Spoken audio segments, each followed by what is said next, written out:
Start the recording, please. All right, I hereby open the work session of the Planning Commission. Brenda, could we get a roll call, please? Commissioner McGinley, Present. Commissioner Landon, Present. Commissioner Koivula,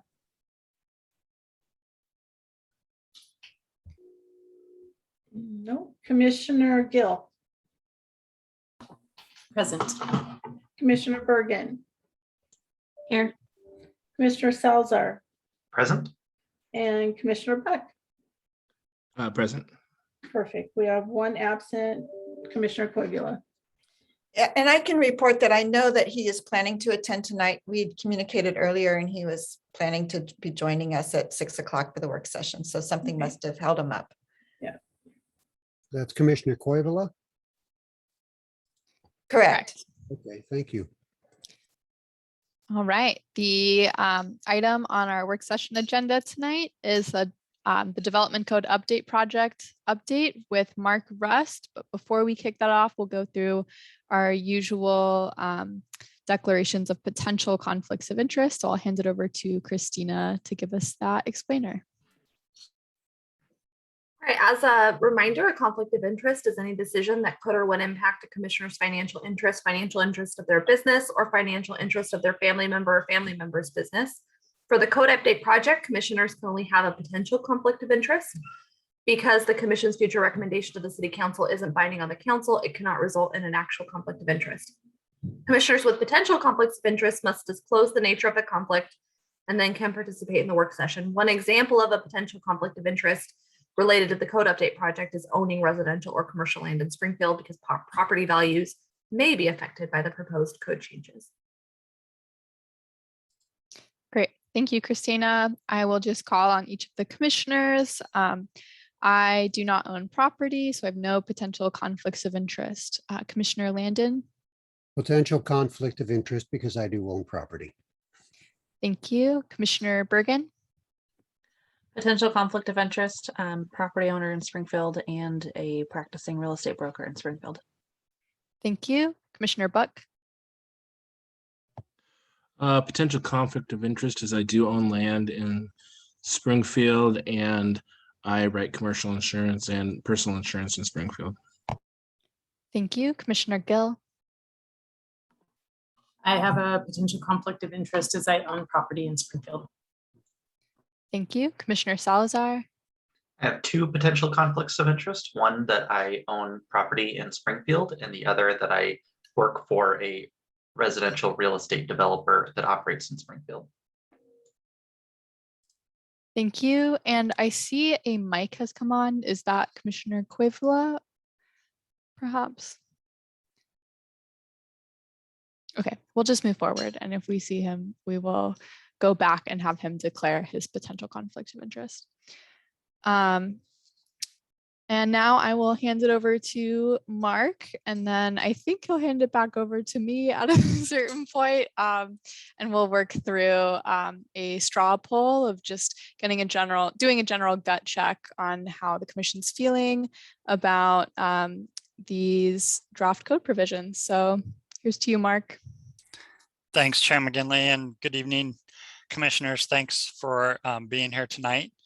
We are talking again tonight about the development code update and specifically about the residential sections. I did just want to do a brief introduction. As I mentioned at the last work session, we are going to try and do this a little bit differently tonight than we have the work sessions going through the employment land sections of the code. I'm hoping to really turn it over to you as a body tonight and get your feedback, input, and informal recommendations, specifically starting with the 7 survey questions. Those are the specific areas related to middle housing that we have some flexibility in how we implement those in our city code. So I will be turning it back over to Chair McKinley, kind of walk through that process. I'm happy to be available for questions or additional information. I do want to take a moment to introduce Arva Hussain, who is a fellow from Portland State University working with us through next spring. Arva, do you want to say hello and just say a little bit about yourself? Yes, absolutely. Hi, good evening, commissioners. My name is Aruba Hussain. As Mark mentioned, I am a Portland State fellow working with City of Springfield. I'm a current Masters of Urban and Regional Planning graduate from Portland State, and I'm very excited to work on the Development Code Update project. So good to see you all today. So, and ARVA was integral in preparing the report that's in your packet tonight, the complete survey results report. You had seen a kind of a draft results in a PowerPoint presentation that I had given you in a previous work session. But so she compiled all the comments and all the information into that report for your guidance tonight as well. And so with that, I'll turn it back over to Chair McGinley. And again, I'm happy to answer questions or assist with your process tonight. Great. Thank you, Mark. And thank you, Arva, and welcome to the City of Springfield. Thank you for putting together all the materials for tonight. I think the public engagement summary looked great. So excited to see what other products you have for us. So as Mark said, we're just going to walk through each of the survey questions. I'm going to call on each commissioner and just see how you're feeling about what's proposed in the code packet, those posted to Springfield Oregon Speaks. And if you have any questions about those provisions, that'd be the time to ask. And then afterwards, we'll probably have more time and we can just go into general questions where you can ask whatever you'd like. But this way, staff gets a general idea of how the commission is feeling. Since this is legislative, you can say how you're feeling right now. I also don't want to pressure anyone or put you on the spot. So if you are undecided and still mulling some things over, you can just skip the question if you'd like. I also request that commissioners keep their cameras on just so staff can kind of get a read for, I don't know, it's always easier to see each other when we're talking this way. Read some body language, you know, from the shoulders up. Mark, did you have something else to add? Yeah, I just thought I'd add, and I think I've said this before, but just to clarify, really we're moving forward with from these public comment drafts of the code sections to trying to prepare the public hearing drafts that will be in front of you after the first of the year. And so the closer we can get these public hearing drafts now to where we feel the majority of the commission is landing on some of these issues, then the less work we'll have to do on the back end in revising. Obviously, you'll be hearing from the public in a public hearing, so some of that may change. But again, we're just trying to get them as close as we can now on the front end, so less work on the back end. So anyway, that's all. Great. Thank you for that context, Mark. Are there any questions about that before we move forward with this straw poll? Okay, awesome. So the topics that we're going to go through tonight are lot size, minimum lot size, sorry, lot coverage, that'd be maximum lot coverage, maximum height, minimum parking, design standards, and whether to allow detached and attached plexes.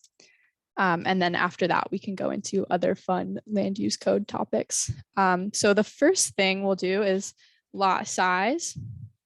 And I think perhaps it might help, Mark, to have your screen shared with the code. Would that work for other commissioners? Could I get like a thumbs up perhaps? Okay, great. Yeah, let's do that. And I think that's, well, Mark, you know where it is in the packet.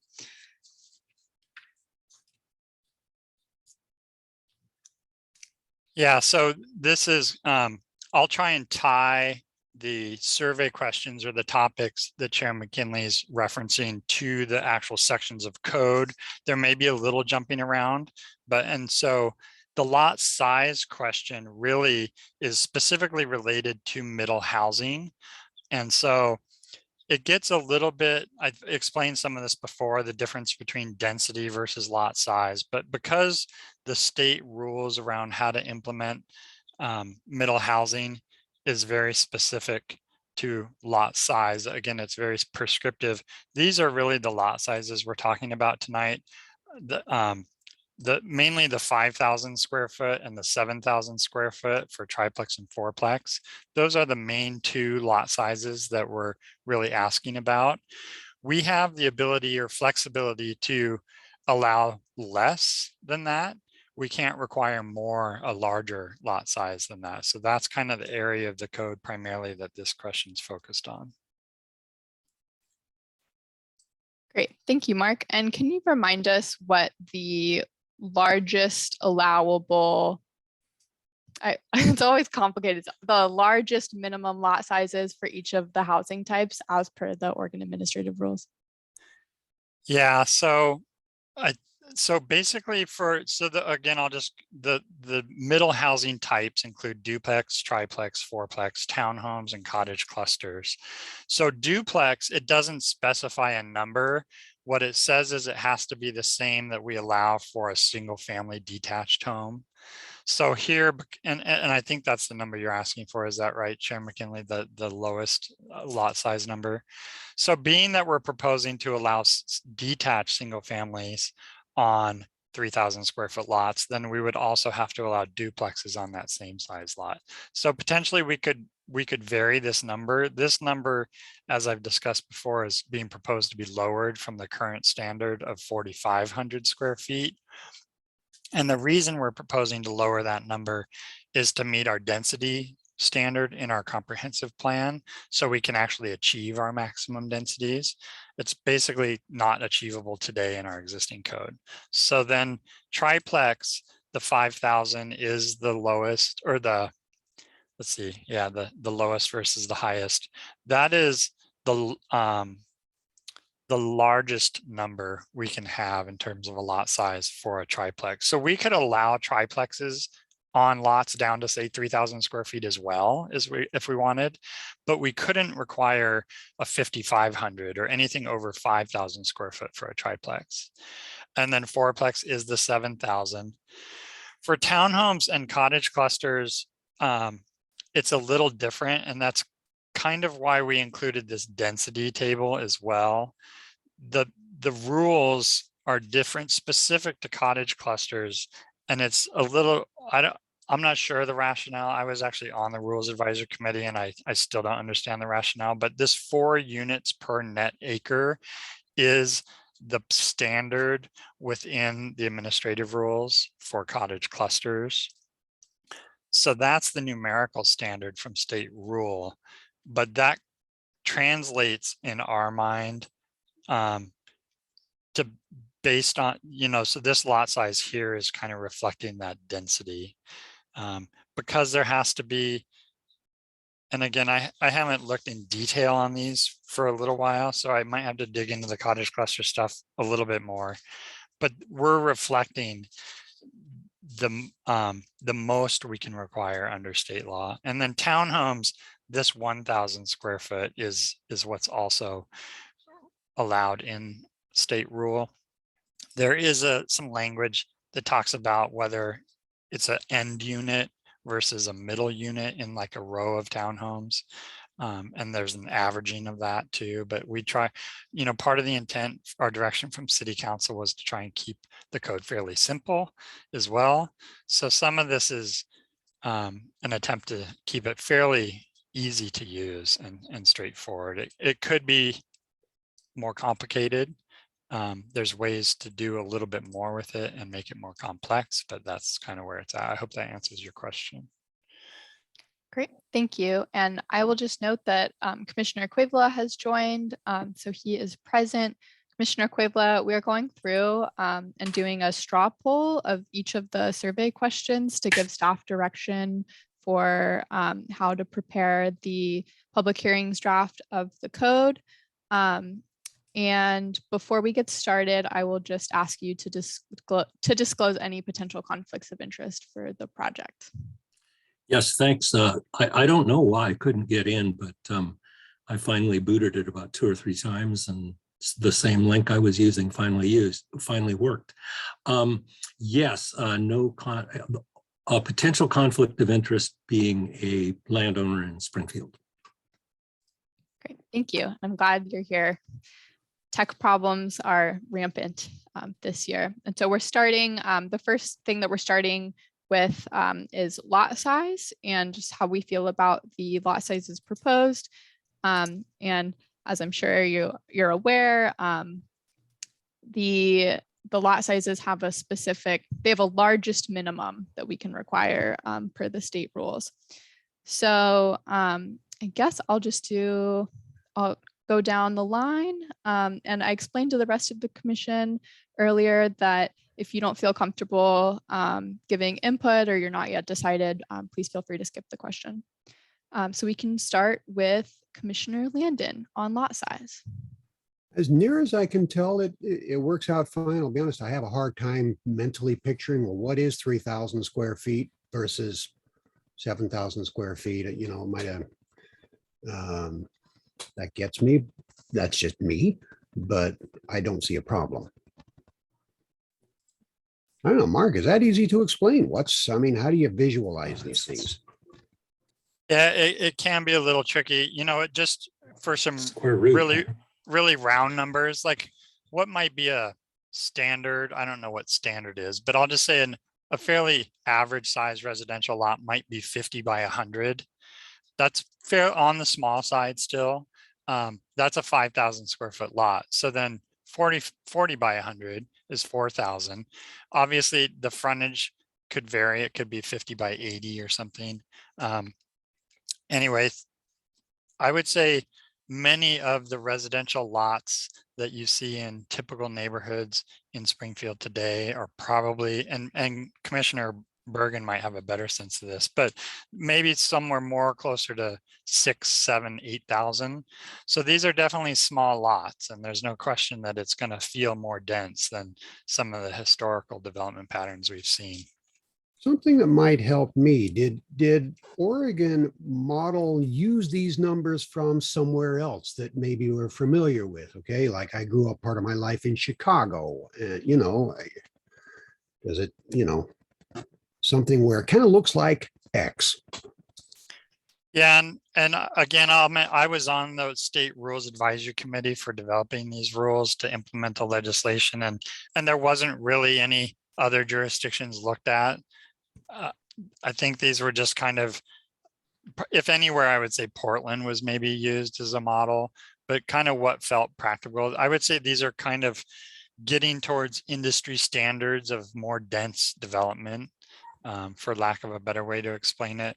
The one thing I will just continue to refer you to tonight too is that these 7 questions we're going through tonight are also reflective of the survey results.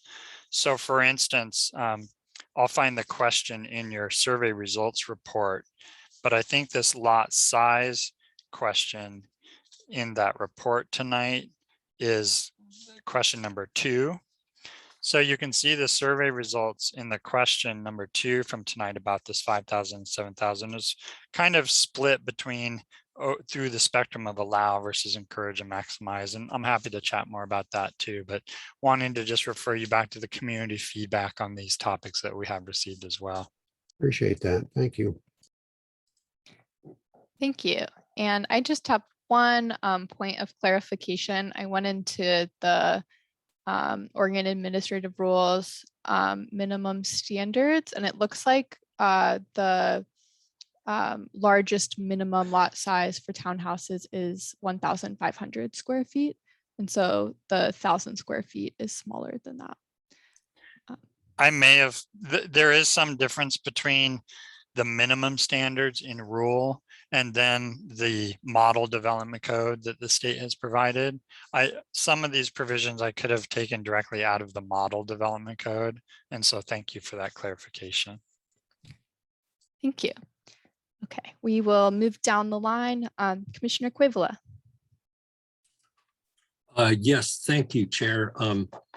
If we are following question number 2, I would say allow in most cases. So require the largest minimum lot size permitted by the state, unless, of course, I'm going to qualify this, unless we incentivize like affordability or other amenities that would help build a better city. So otherwise allow.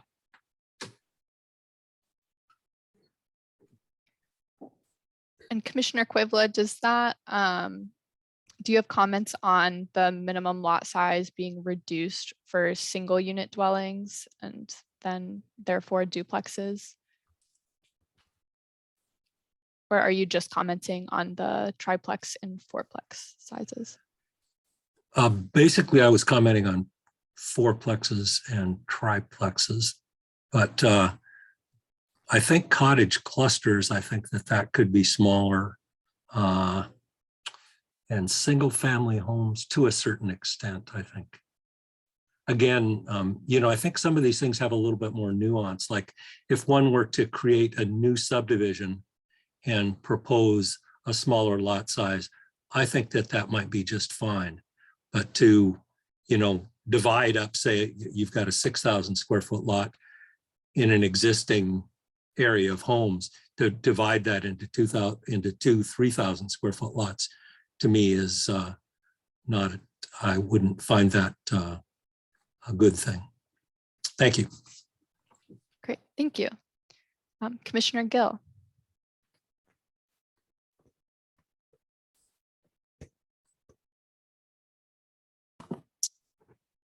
I'm not sure how to split it out in this way.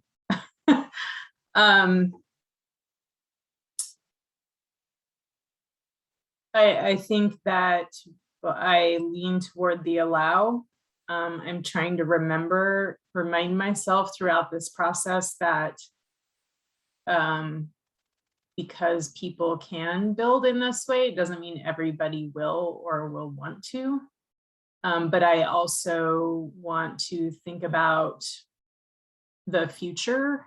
And I think density is important, but I also think there's a balance with green space. And so reading the survey results and seeing some of the comments about, are there areas where, and this would make the code more complex, which is not what the council wants, but I also wonder if it would be interesting to think about like locations that are near green spaces. And so they could be more dense because it would be less of an impact on the people surrounding to have access to green space, that kind of thing. I think that those comments were really interesting to hear, but that's like a big picture of this thing. So to pull out the lot sizes, I mean, sure. I think that these are fine. They allow for density, and I don't think everybody's gonna build that way. Great, thank you. Commissioner Bergen. Thank you. I do want to echo a couple of things that Commissioner Gill had said. The green space is really important. We're not just looking at as much infill as we can get, but quality of life. And I know that the survey results we really have to lean on because that's what our community responded back to us with. But I think it's also really important to, in my line of work, a lot of people like the idea, and we're always talking about housing shortage. And so they really like the idea of creating more supply.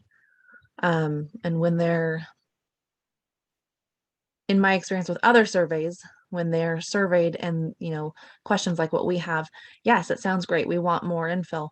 We want smaller, higher density and whatnot. But a lot of times without seeing what that looks like is really difficult. So it's easy to say, yes, we want it. In my experience, when I'm showing buyers homes, they like the idea of infill. And like I said, in higher density areas, but when it comes to the practicality of it, they do not want to live that close to their neighbors. They want a larger lot size. So a couple things that I was curious about. The triplex number, you mentioned the largest is 5,000, correct? Square feet. And then fourplex, you had said 4,000 square feet, but I wasn't sure if that was the largest or the smallest. Sorry, fourplex should be 7,000 is the largest we can require for fourplex, and triplex is 5,000.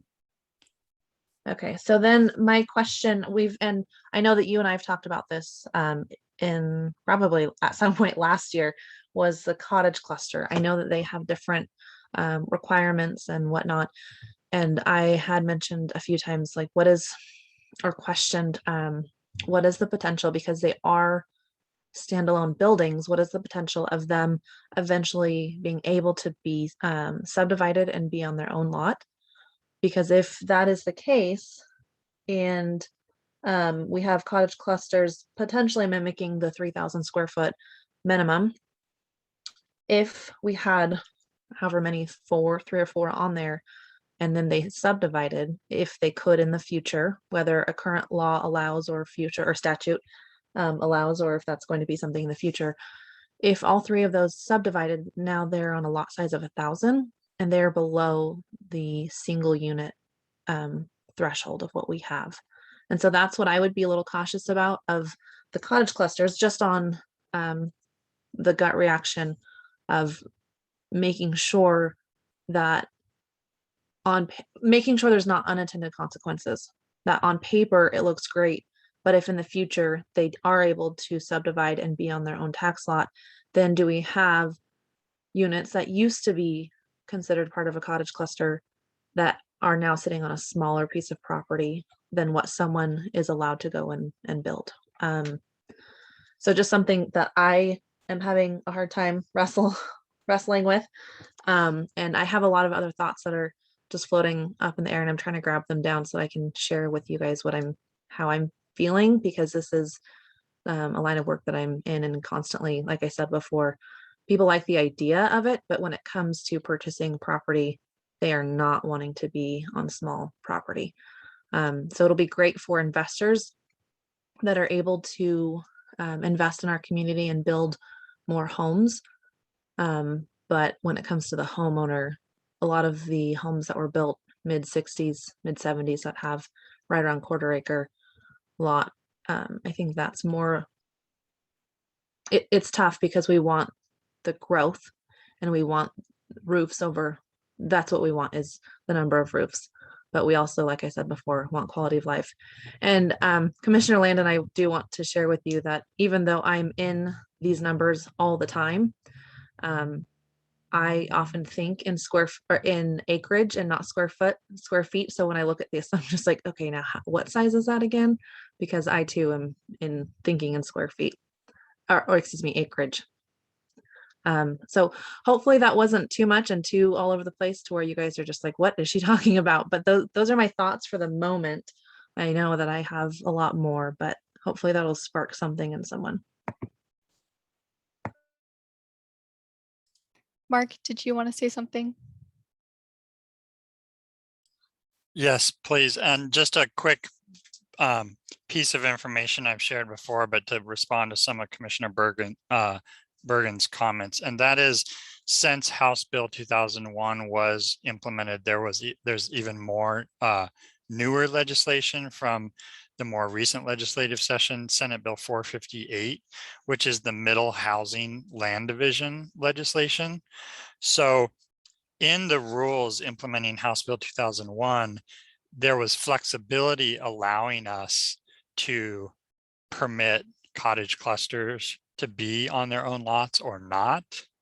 However, since then, that whole flexibility point has really become mute, because Senate Bill 458 actually requires cities to allow division of middle housing types.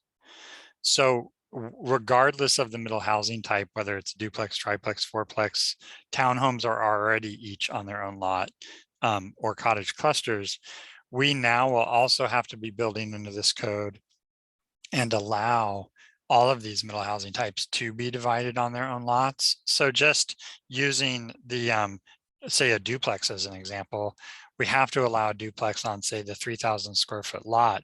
If they divide them, each unit will be on a 1,500 square foot lot.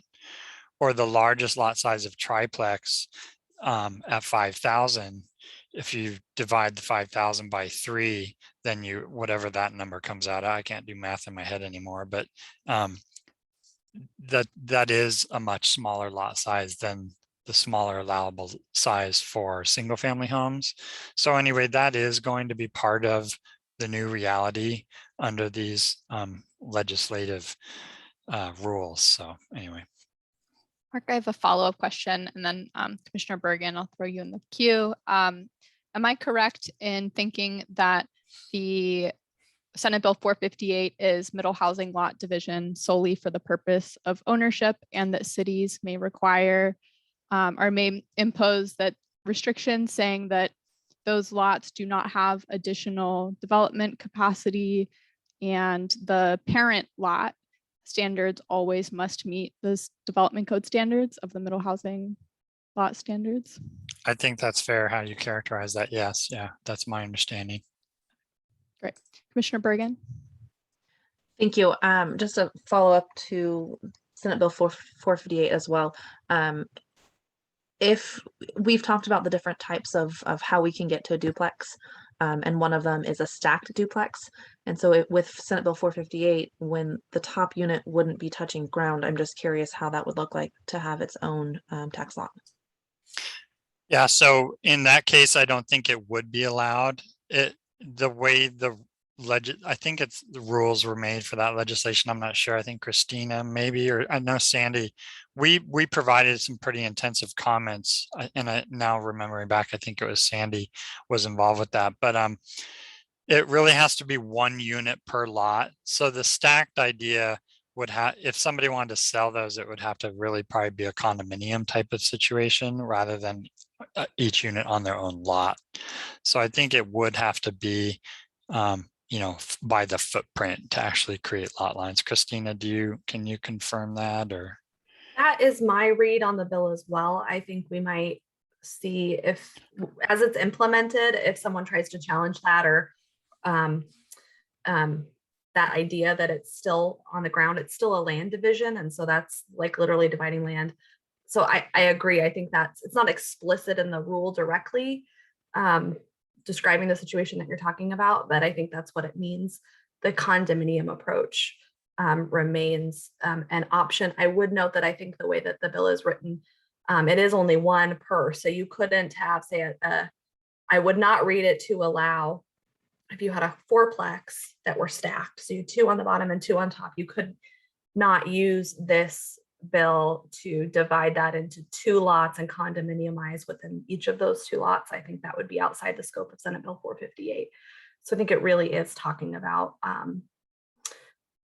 single story development. Commissioner Landon.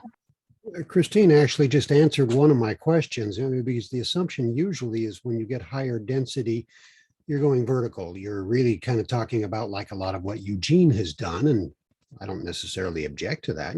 They have a lot more high rise down there. And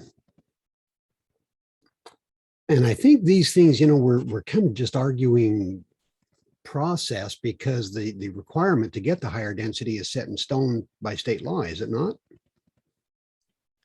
I would say generally yes. And just to keep in mind, this really is middle housing. I wouldn't necessarily characterize it as high density. There is still the potential to do what I'll call higher density, like apartment complexes and taller buildings and things. So really this is kind of the niche in the middle between higher density and the single family detached housing. So, but there are still separate provisions to deal with the higher density apartment complexes and taller buildings yet and stuff like that. Thank you. Thanks, everyone. All right, get us a little bit back on track. I'll go over to Commissioner Salazar. Thank you.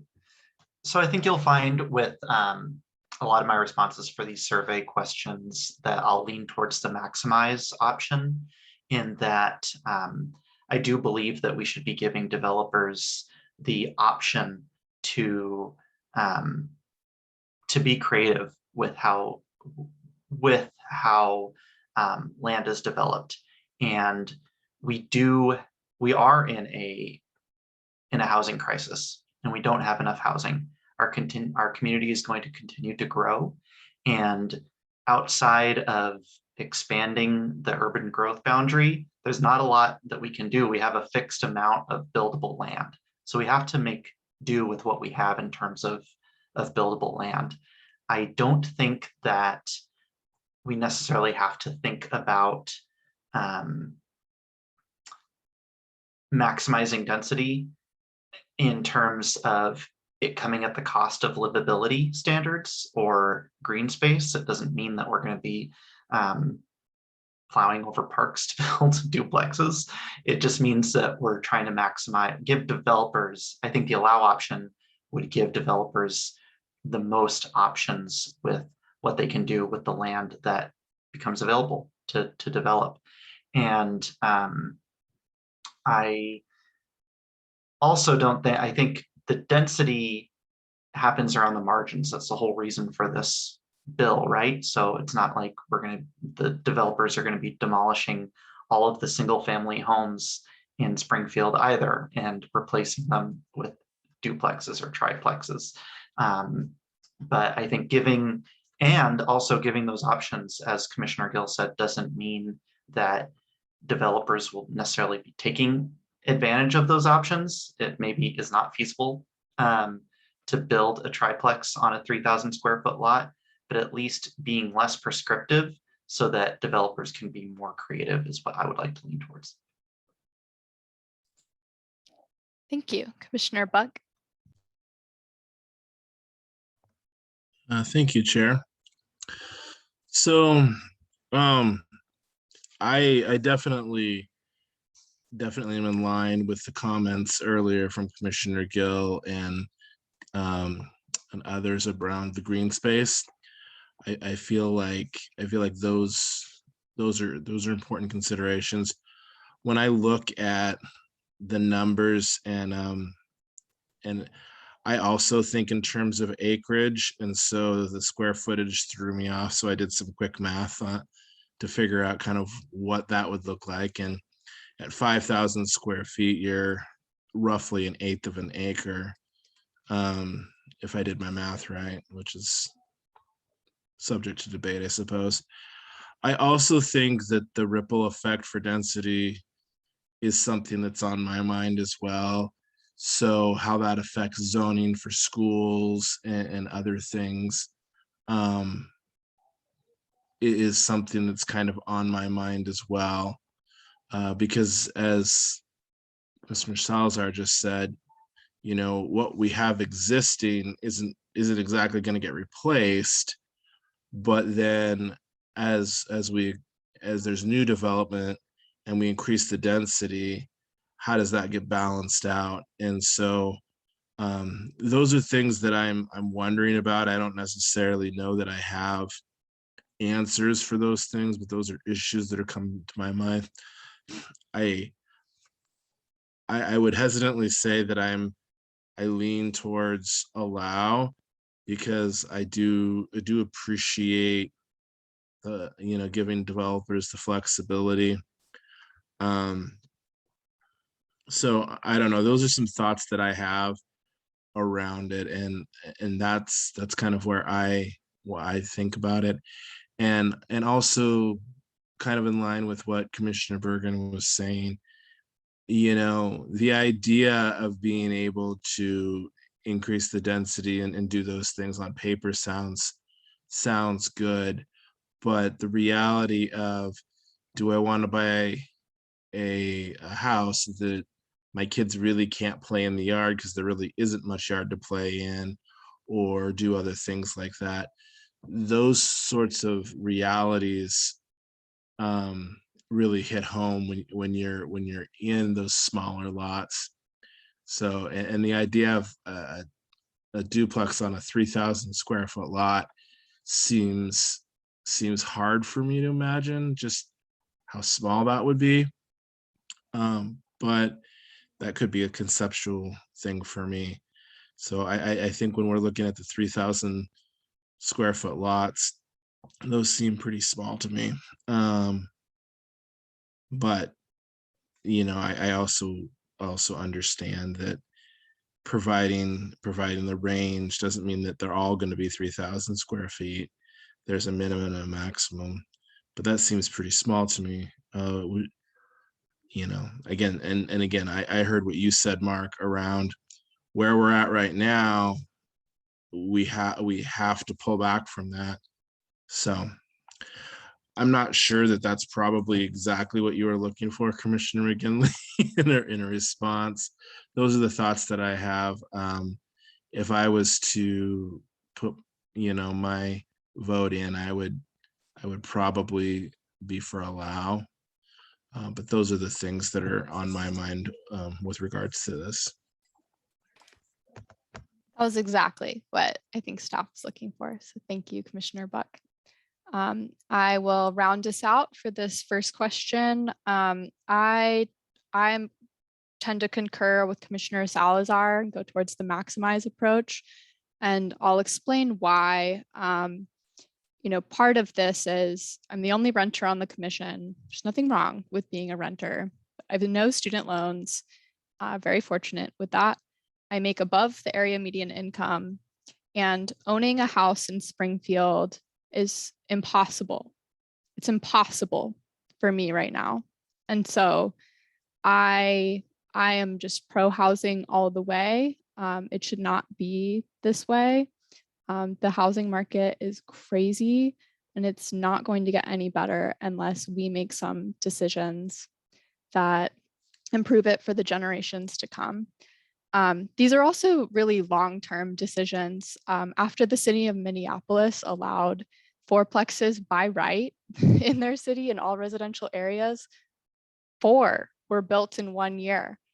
In Minneapolis, I mean, we're Springfield. I think we're the best place ever and everyone should live here. But, you know, we don't have the same demand as Minneapolis.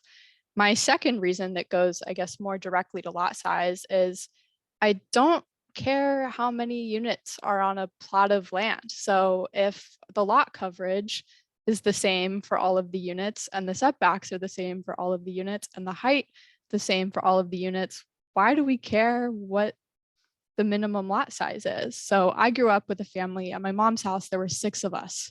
We had 6 cars and we were in a single detached unit. How is that less intense as a single detached unit than having 4 people who live in a 4-plex? So I think as long as it can fit, I really don't care how many units are there, because we can't control how. I don't know. I just think that if it meets the standards, I don't care what size lot it's on. If we have the same standards for a 4-plex as far as siting and design go as a single family unit, and it can meet all of those, I don't really care what size lot it's on. I also, I guess, want to say that 59% of the survey respondents said that they wanted to go beyond allow. And I do acknowledge that that means that 41% said that they wanted allow, so it's pretty close, but wanted to acknowledge that, you know, a little more than half of survey respondents felt similarly. Commissioner Bergen. Thank you. As I was looking at the survey results, it looks like on page 4 of question 1, in looking at the difference between the maximize versus the allow, I'm seeing one word difference. And I don't know if that's what you're looking at to ask for. The maximize allows the units to be detached, and then the allow requires the units to be attached. So I don't know if I'm getting too granular on that. But if that is what you're looking for, the detached, I think, is a great option, so that if they were to be utilized by Senate Bill 458 in the future, I think less agreements, like if they were attached units, then they would have to have agreements of, you know, when the roof needs to be replaced, how does that look? And so I think that's something to look at. And if I am being very granular and very specific on what the difference between the maximize on question 1 versus the allow option is the word attached and detached. And so I am in favor of the detached option. I still stand by my comments earlier on the lot size, but I think that's an important delineation of attached versus detached. I'm for detached as an opportunity. Thank you, Commissioner Bergen. And I'm sorry I am asking my questions out of order of the survey. That is my mistake. Commissioner Quivla. Yeah, we're talking about a couple of anecdotal things, so I thought I'd share some of my experiences. I lived in both Los Angeles and Seattle during periods where they loosened up their zoning regulations and allowed for a lot of infill of just all sorts of houses, duplexes, triplexes, multiplexes, et cetera. And I can tell you that in neither of those places did the housing prices drop. Not in neither of those places did was there any more participation by any marginalized communities. As a matter of fact, more of what was seen was that people were forced further out in the suburbs. And I think the same thing's occurring in Portland, where you get infill and teardowns in some of the closer in neighborhoods where people don't want to have to commute far from work, and then so therefore people who make less money have to live in places like Gresham, or for instance in Santa Barbara, if you don't make I'm going to say $140,000 or $150,000 a year, you're going to have to live 200 miles outside of town to be able to afford a home. So I think that some of the loosening of some of the regulations will actually not have the intended results that we are hoping for. Thank you.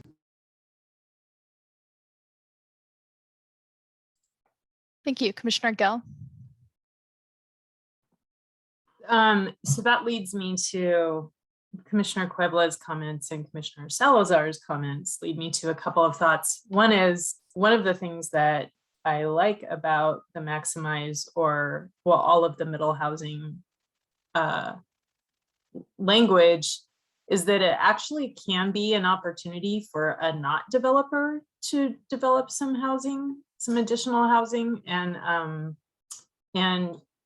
I just think I appreciate that could be a thing, that it doesn't necessarily have to be a developer who is doing all of this. And then the other thing is that it's hard for me to look at this section by section like this, because I would like us to have a conversation about the big picture of this. So if some of the goals, if the goals are just more housing in general, and so competition is going to make it more affordable, that's one thing.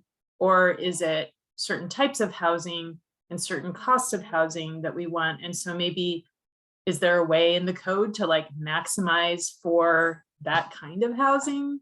And what is, so then the lot size isn't a thing, right? So for me, it's been hard to, in the middle housing conversation, to just be given this code language, look at the code language, what's your opinion of this piece of language, rather than talking about like, what's the purpose of this? How do we want to see it implemented in the city? Are there areas where maybe green space is an issue? Like they're in the middle of, I don't know, the Mohawk area, which is full of concrete and doesn't have very many parks and whatever, some area, right? That's like that. And maybe there we don't want to have more because we need those we need those house lots to have trees. So for me, that it's been really hard to have a pretty important conversation about middle housing when we're just looking at like lot size, like you were saying, Commissioner McGinley, that lot size doesn't matter because it has the setback that would be the same for everything. So again, so piecing it out is hard for me to have a full comments about it. Like I can say, is it clear? Does it make sense? Does it meet the requirements? Those things I can look at and say, yeah, I think it does. I think these do. These ones give me questions. So that was and then one other sort of large, since I talked about larger things, one other larger comment is, I didn't get to talk about it at the last meeting because we didn't get to that section. But we had, in the residential section, we have special stuff, and the middle housing things are broken out from the single unit housing. So single unit housing is the normal thing, and the middle housing stuff is like special treatment. But if we're talking about they have to be integrated in this zoning, then it seems like they should be also in the normal section. And the special section is like for schools and and churches and all those special things that show up in residential. So it should really be integrated if we're doing this.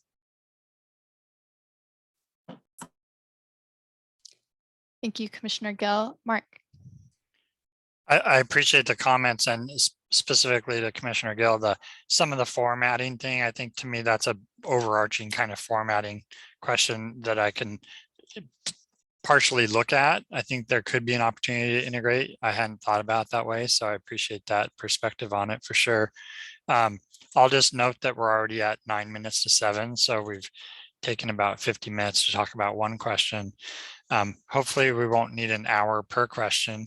I'm not sure we have that much time in work sessions, but I'll just kind of capture or try and summarize very quickly what I think I've heard. And so I heard at least what I feel are 3 commissioners specifically kind of highlight the term allow. And I feel like I heard 2 commissioners highlight the option of maximize, and then pretty much 2 commissioners that have not really landed on one of the 3 words of allow, encourage, or maximize. So, and I'll just say specifically with this question, but more generally with how the draft public review section of the code deals with all 7 or 6 really, well, I guess 7 of these questions, is really we've pretty much proposed to the public for the most part the allow portions. And so if we want to do more in terms of encouraging more middle housing, moving towards the encourage or maximize, then we would be really looking for opportunities to ease up on the provisions that we've drafted. And I'm willing, and we're open to getting creative and making the code a little more complex in spaces. I know Commissioner Quavila has provided some comments in writing to us about incentivizing maybe near corridors, or part of what I heard tonight was potentially incentivizing near parks and open space. So there might be a way to say, if you're within a quarter mile of a established regional park or something, anyway, there's ideas around some of that stuff. So anyway, that's all I wanted to capture. So Thanks, Mark. Commissioner Gill. Sorry, I forgot to put my hand in. Great. So like Mark said, we took up a lot of our time tonight on one question. But to be fair, nobody except for myself and Commissioner Landon knew about the straw poll. And so now we know that at the next meeting, we're going to be running through the survey questions. So just as a reminder, the topics that we did not get to tonight are the maximum lot coverage, the maximum height, minimum parking standards, design standards, and whether to allow detached and attached plexes.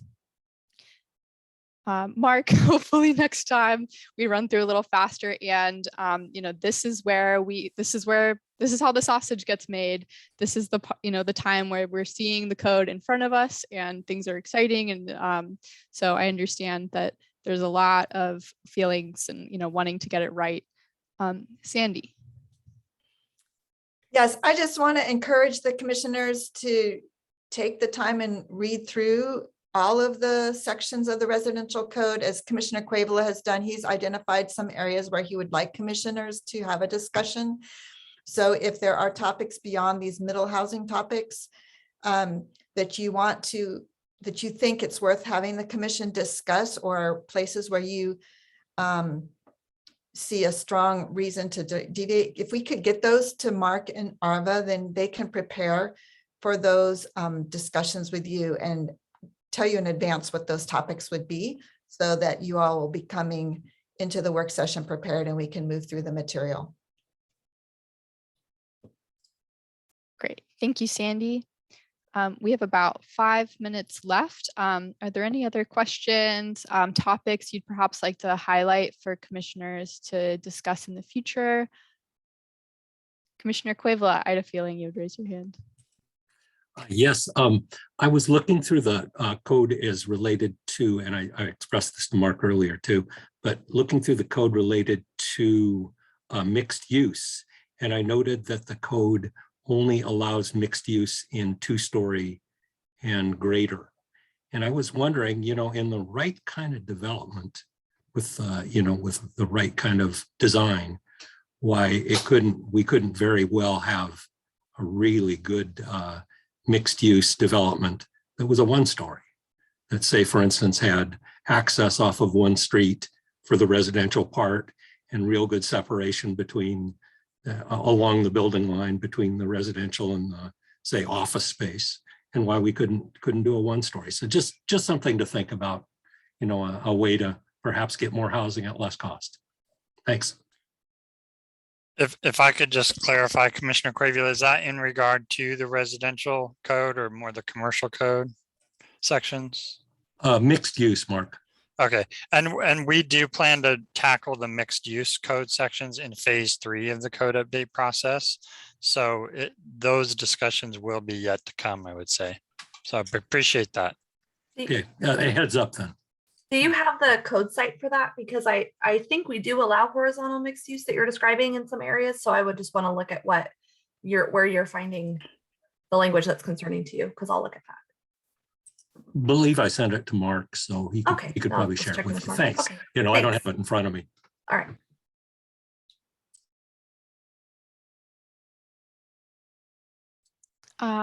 I will go ahead and ask Mark if it's possible, as far as capacity goes, for staff to produce or share or find a Senate Bill 458 like information sheet or FAQ. I think there's one nearby that I could share. I think that would be helpful, since that's just an additional piece of legislation and was thrown at cities in the middle of complying with House Bill 2001. And then if there's any information, I think, about affordability or affordability studies, I think that could also be helpful to see. Yeah, I'll just mention the affordability part will likely, most of that work will be happening in the handful of years to come under House Bill 2003 is when we're really looking at dealing with kind of the state mandates around affordability. I don't anticipate I'll have a whole lot to share with you around that topic specifically at this point. Although I'll talk with Sandy and some of our other housing planning staff about that. And then I'll definitely find a Senate Bill 458 FAQ for you. Great, thanks so much. Are there any last questions or comments from the commission? I'll just mention we're going to be back to you with a couple more at your next work session on the 19th, and then hopefully a 2-hour work session in the middle of November. So we'll be having more of these conversations. I appreciate all the input tonight. Great, thank you, Mark, and thanks everyone. With that, I will close I adjourn the work session of the Planning Commission. We will be back here in 1 minute on the very same Zoom for the regular session. Chair, you can take 5 minutes if you need it. Great. I will say, since we have a packed agenda, I'll just make the call to take 5 minutes. So for everyone that has joined this call, just stay tuned. The commission will be back at 7:05 to begin the public hearing. Thank you.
Brenda, can you start the recording? Great, thank you. I Mhm. hereby open the regular session of the Planning Commission. Our attendance is the same. We have all of the commissioners present, so I won't go through roll call again. The next item is the Pledge of Allegiance. I think is Brenda, are you the one that shares your screen? Yeah, Oh, I great. thought I'd share. Oh, there we go. Can you There we see go. my screen now? Yes, thank Okay. you. You're welcome. And I'll ask that everyone remain on mute and I'll recite the pledge.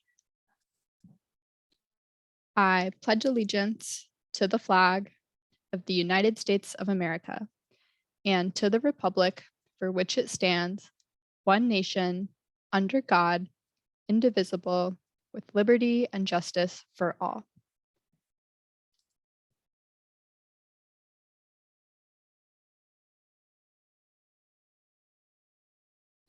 Great. Thank you, everyone. I would like to ask the members of the audience who are joining us by phone or online to please keep yourselves on mute until you are called to provide public testimony. There are 4 times to present public testimony tonight. First, we will have business from the audience, which is a time for anyone to speak to the Planning Commission on any subject that is not either of the 2 discretionary use applications on the agenda tonight or the capital improvement program. Later, there will be a public hearing for the multi-unit residential development on Horace Street, followed by another separate public hearing for the Hamlin Sports Stadium. Last, we will have a public hearing on the 2023 to 2027 capital improvement program. Are there any adjustments to the agenda? Okay, hearing none. We will now move into business from the audience. As a reminder, this is a time to speak on any topic that is not one of the 3 other items on the agenda tonight. If you are joining us online and wish to speak, please use the chat window.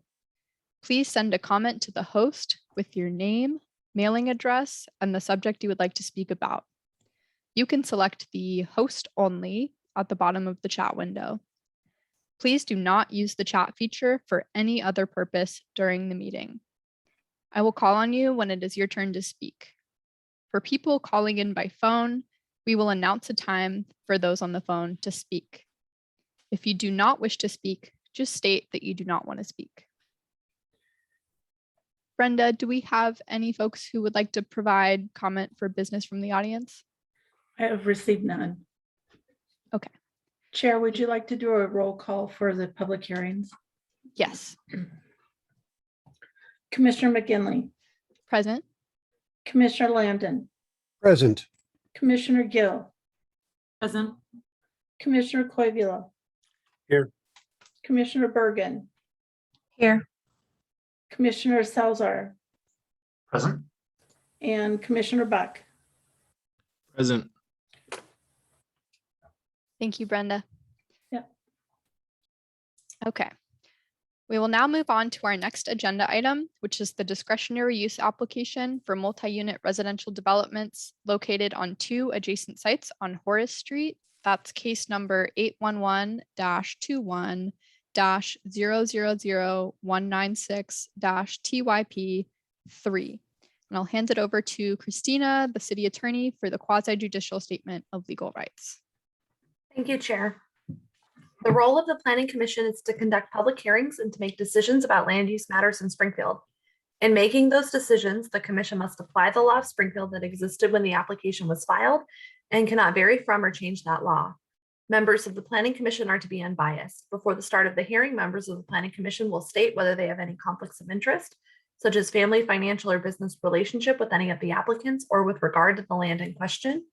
If such potential conflict exists, the commissioner will state whether he or she is without actual bias or whether he or she has an actual conflict of interest and will step down from the Planning Commission during the case.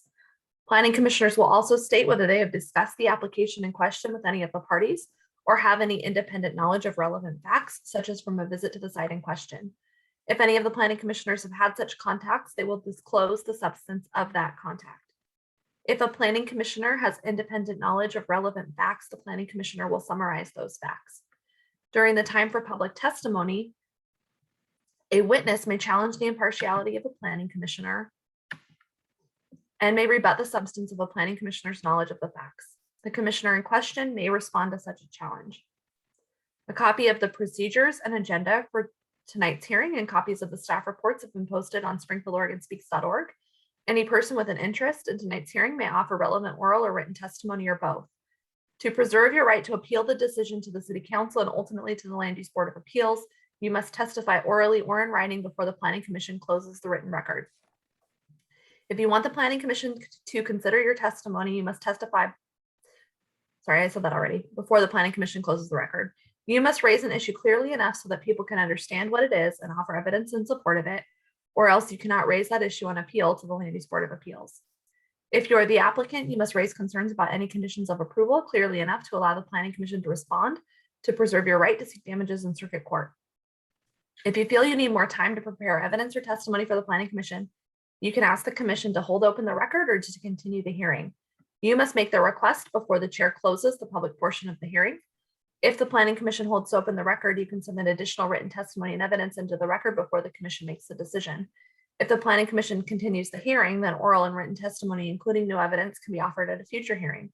Regardless of whether the hearing is continued or the record is held open for any other reason, state law provides we must hold the record open for at least 7 days after it is closed to all other parties to allow the applicant to submit final written arguments in support of an application, unless the applicant waives that right. Please make sure your testimony is related to applicable criteria. The criteria for multi-unit design standards, alternative design discretionary review, or in Springfield Development Code section 3.2-245. The criteria are described in more detail in the staff report posted on springfieldoregonspeaks.org and will be summarized by staff in the presentation this evening. Demonstrations from the audience are prohibited. Comments from the audience or comments from the phone or online that are out of turn will not be part of the record. Those joining the meeting online who wish to testify may send a message to the host stating your name, mailing address, and whether you support, oppose, or are neutral with regard to the application. During the public hearing, the host will ask those joining by telephone if they wish to testify. Please begin your testimony by giving your name and mailing address. If you represent someone else, please say so.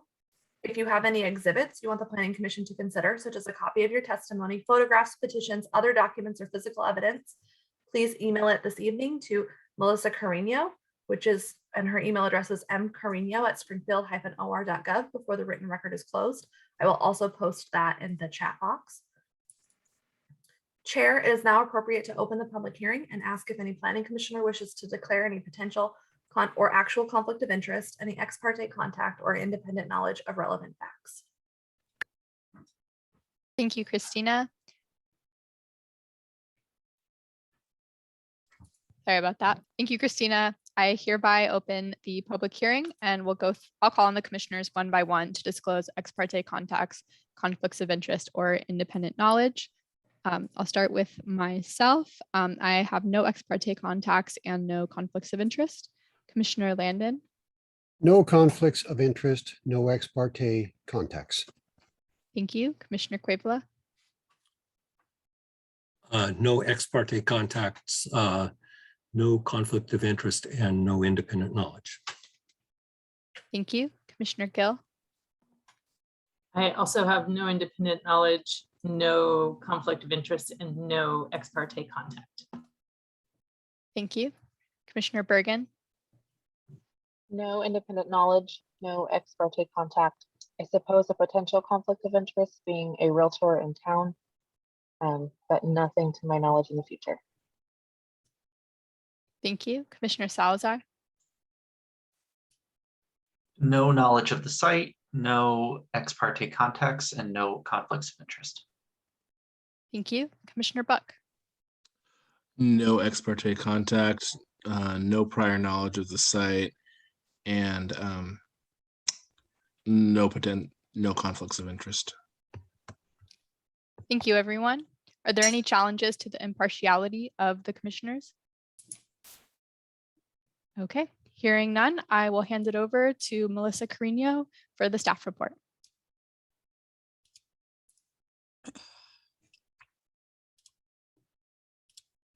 Hold on just one sec, folks. Just want to get this ready. All right. Good evening, commissioners. Tonight's request is to review a discretionary use application using the alternative design discretionary criteria for multi-unit design standards under our residential section of the development code. The applicant submitted 2 tentative site plans for both subject sites located on the south side of Horace Street, across from Mount Vernon Elementary School. The applicant proposes an 8-unit residential building on site 1, and another 8-unit building plus a 12-unit building, residential building is proposed for site 2, for a total of 28 dwelling units. Both sites are zoned medium density residential, and the tentative site plans meet density requirements at 26 dwelling units per acre for site 1, and then 27 dwelling units per acre for site 2.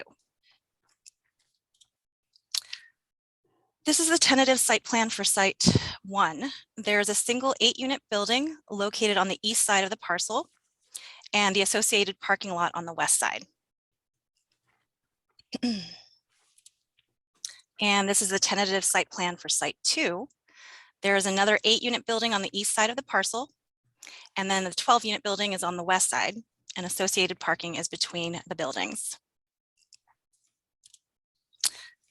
The applicant is requesting discretionary use approval for adjustments to the multi-unit design standards based on specific criteria listed in the Springfield Development Code, section 3.2-240. The proposed tentative site plans that I just showed you meet all the multi-unit design standards except for building form. Because of this, we refer to the alternative design discretionary criteria guidelines for building form listed in the code, section 3.2-245. Before I go into that, I wanted to show the front and rear elevations of the proposed buildings. This is the 8-unit building. Front elevations on top, rear elevations on the bottom. And the 12-unit building. Take note of the building form, specifically the shed roofs, because as proposed, the design does not meet the roof standards in our current development code. So it's these front shed roofs you see there. According to the multi-unit design standards, the proposed buildings do not solely have roofs with gable, hip, or gambrel forms. In addition to a gable roof form, the proposed buildings also have shed roof forms, as can be seen on the elevations. Under the alternative design discretionary criteria for building form, there are 10 guidelines to help determine whether the proposed building designs contribute positively to a sense of neighborhood and to the overall streetscape. For each guideline, I also list which staff report findings cover each guideline. So here are the first 5, and you can refer to the staff report in terms of the findings. I'll let you guys have a few minutes to read that.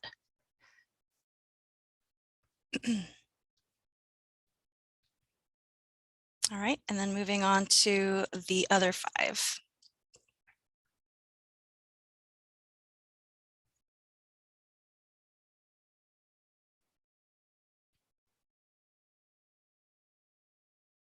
All right.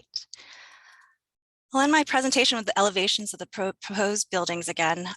Staff believe this application meets the applicable discretionary criteria and recommend that the Planning Commission approve this request. That's it, and I'm here to answer any questions you may have.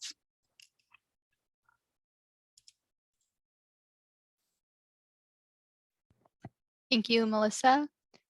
And thank you for the comprehensive presentation. Are there any clarification questions about the presentation Melissa just gave? Okay.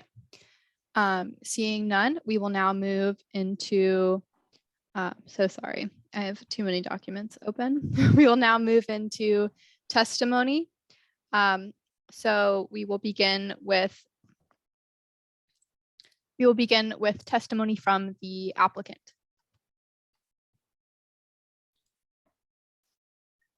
Chair, I don't believe that we have the applicant here tonight.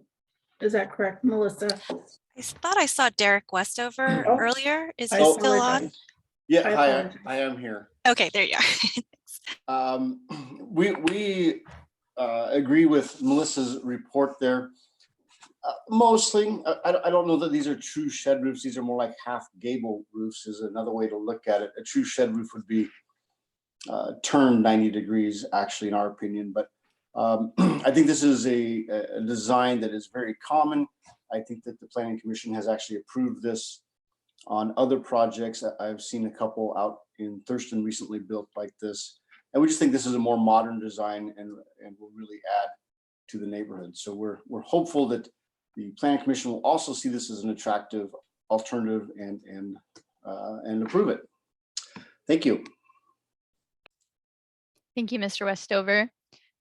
We will now move into general testimony. I will call participants in order of first, in favor, second, neither in favor nor opposed, and third, opposed to the application. When you testify, please state your name and mailing address, and please keep your comments to 3 minutes. Brenda, do we have anyone who has indicated they would like to testify?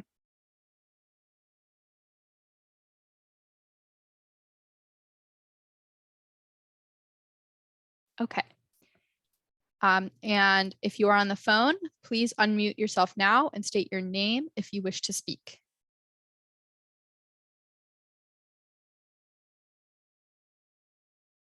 Okay. I will now hand it back over to Melissa to provide staff response to the testimony. There's no testimony. I guess it would be response to, I don't know if you had anything to say to that for the applicant's testimony. No additions. Yeah, and I will concur that I actually brought up another project with the similar roof style to the Planning Commission, I think maybe 2 years ago. So I'll just add that. Thank you.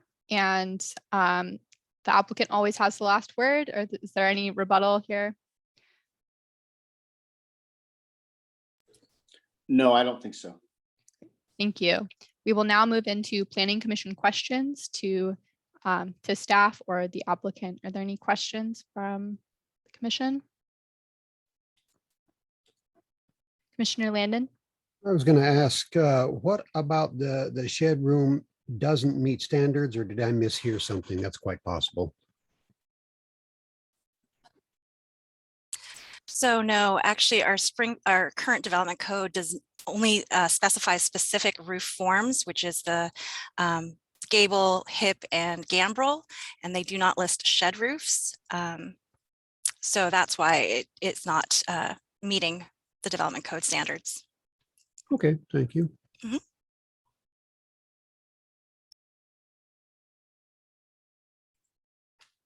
Okay, are there any additional questions or comments? All right, we will move forward. So I would now entertain a motion to close or continue. Oh, sorry, Commissioner Quivel. You're on mute. Go ahead, sorry. Okay, thank you. I would now entertain a motion to close or continue the public hearing, or close or extend the written record. Commissioner Gill. I move to close the public hearing and the public record.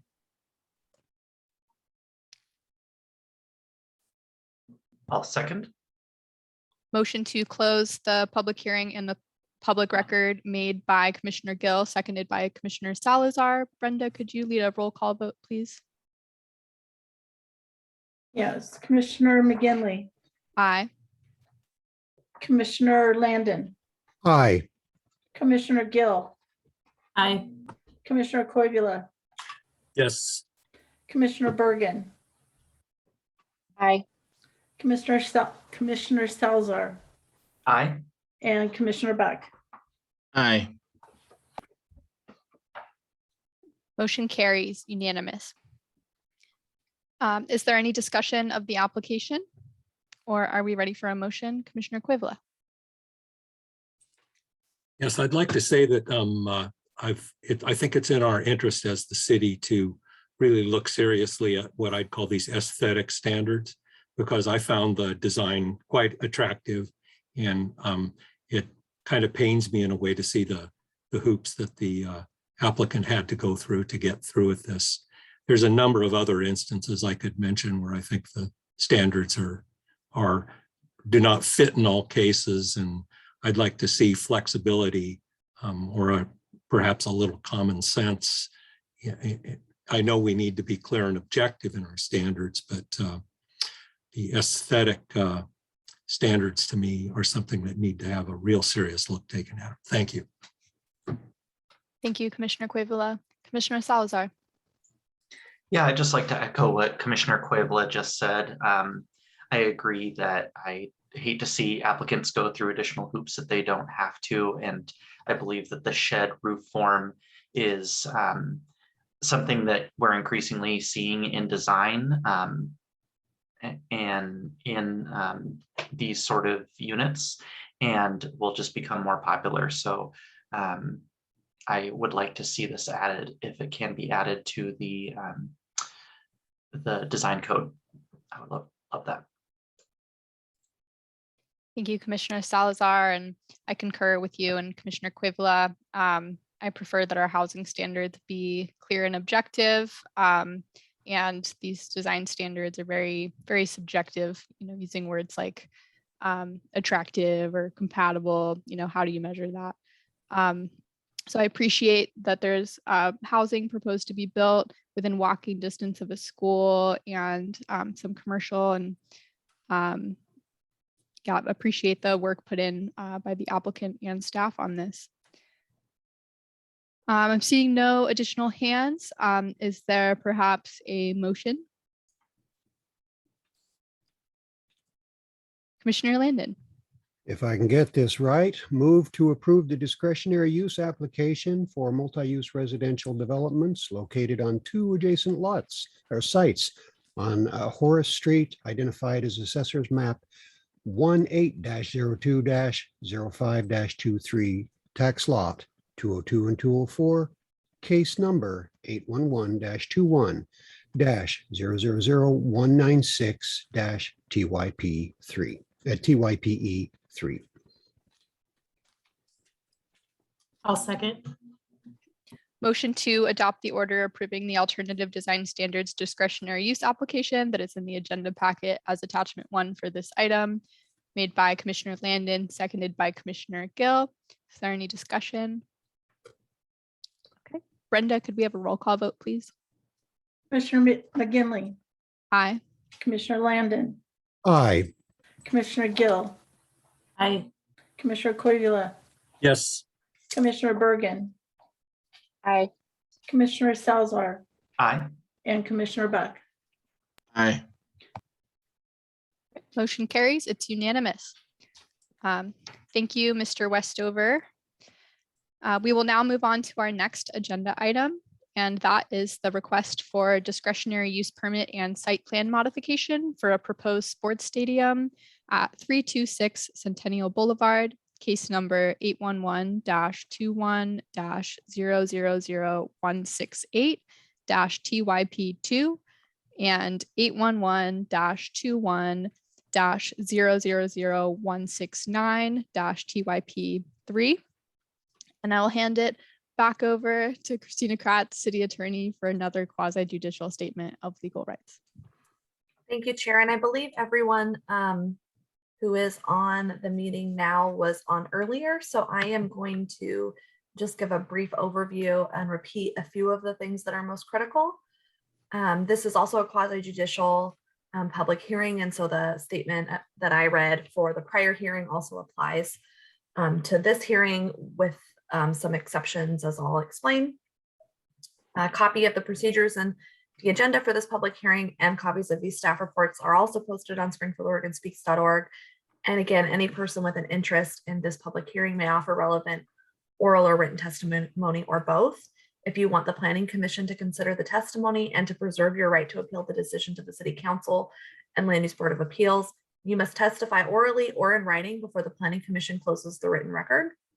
You must raise an issue clearly enough so that people can understand what it is and offer evidence in support of it, or else you cannot raise that issue on appeal to the Land Use Board of Appeals. The applicant must raise concerns about any conditions of approval clearly enough to allow the Planning Commission to respond to preserve any right to seek damages in circuit court. If you feel you need more time to prepare evidence or testimony for the Planning Commission, you can ask the commission to hold open the record or to continue the hearing. You must make that request before the chair closes the public portion of the hearing. And I will note that it is staff's recommendation to continue the hearing tonight to the next regular meeting in October. Please make sure any testimony is related to the applicable criteria. The criteria for a discretionary use application are in Springfield Development Code 5.9-120, and the criteria for the site plan modification are in Springfield Development Code section 5.17-125. The criteria are described in more detail in the staff report that is posted on springfieldoregonspeaks.org and will be summarized by staff in the presentation this evening. The same rules regarding testimony apply. Please begin your testimony by giving your name and mailing address. And if you represent someone else, please say so. If you have any exhibits you want the Planning Commission to consider, such as a copy of testimony, photographs, petitions, or other documents or physical evidence, please email it to Andy Limbird before the written record is closed. And I will post Andy's email address in the chat. It is alimbird@springfield-or.gov. And so, Chair, it is now appropriate to open the public hearing. And again, ask if any Planning Commissioner wishes to declare any potential or actual conflicts of interest, ex parte contacts, or independent knowledge of relevant facts. Thank you, Christina. I open the public hearing and I will call on commissioners one by one to disclose any potential ex parte contact or any ex parte contacts, conflicts of interest, or independent knowledge of relevant facts. Start with myself. I have no ex parte contacts, no conflicts of interest. I live near the site and have traveled by it quite a few times. So I'm familiar with it. However, I don't believe that that constitutes any independent knowledge of relevant facts that are not included in the staff report. Commissioner Landon. I have no ex parte conflicts, no conflicts of interest, nor independent knowledge of the proposed project. Thank you. Commissioner Quavila. I have no ex parte contact, no conflict of interest. I do have some independent knowledge. First of all, as a land surveyor, I've surveyed quite a bit of territory right around the school on Centennial, 5th, and Pioneer Parkway, and I-126 as well. Independent knowledge, I also drive along the frontage along Centennial, 5th, and Pioneer Parkway probably 7 or 8 times a week. And then also, I'm going to bring this up later on business from the Planning Commission, but I participate in a charity called 15th Night that delivers things to Springfield Public Schools as a volunteer responder. And so that means that yearly I visit Hamlin School probably more than 20, but less than 30 times. And that includes driving up their driveway and into the parking lot and stopping in front of the school. Commissioner, if any of that experience has given you insight into facts that aren't reflected in the staff report that bear on the decision, then you'll want to explain those to the Planning Commission before the public hearing is closed. But not right at the moment, or as I bring things up, or you now? can feel free to do that now, or as part of the staff after the staff testimony, just as long as it occurs before the public hearing is closed. Again, staff's recommending that that be continued to the next meeting, so there should be ample time. The goal is to disclose that information so the entire Planning Commission is aware, and to allow the applicant to rebut if your understanding of the facts is not something that the applicant agrees with. Great, thanks. Thank you, Commissioner Quavila and Christina. Commissioner Gill. I have no conflict of interest and no ex parte contact. I did read and hear news articles when this information first came out. There were comments from the public, both pro and con. I didn't go back and reread those, but I did think of them as I was watching this. So there were both pro and con, and there was a lot of conversation regarding traffic and parking. And there was a lot of conversation about it being a positive addition to the community situation. I think the rest of it about who's involved and the college and the school district, all of that is in this packet, but I just wanted to share that those did come to mind as I was reading this. Thank you. Christina, do you want to? Yeah, so if there was any more specific information about the nature of those comments that you recall, it would, again, like I just said with Commissioner Quavela's independent knowledge, it would be good to disclose that if you have more specific understanding of the concerns. Commissioner Bergen?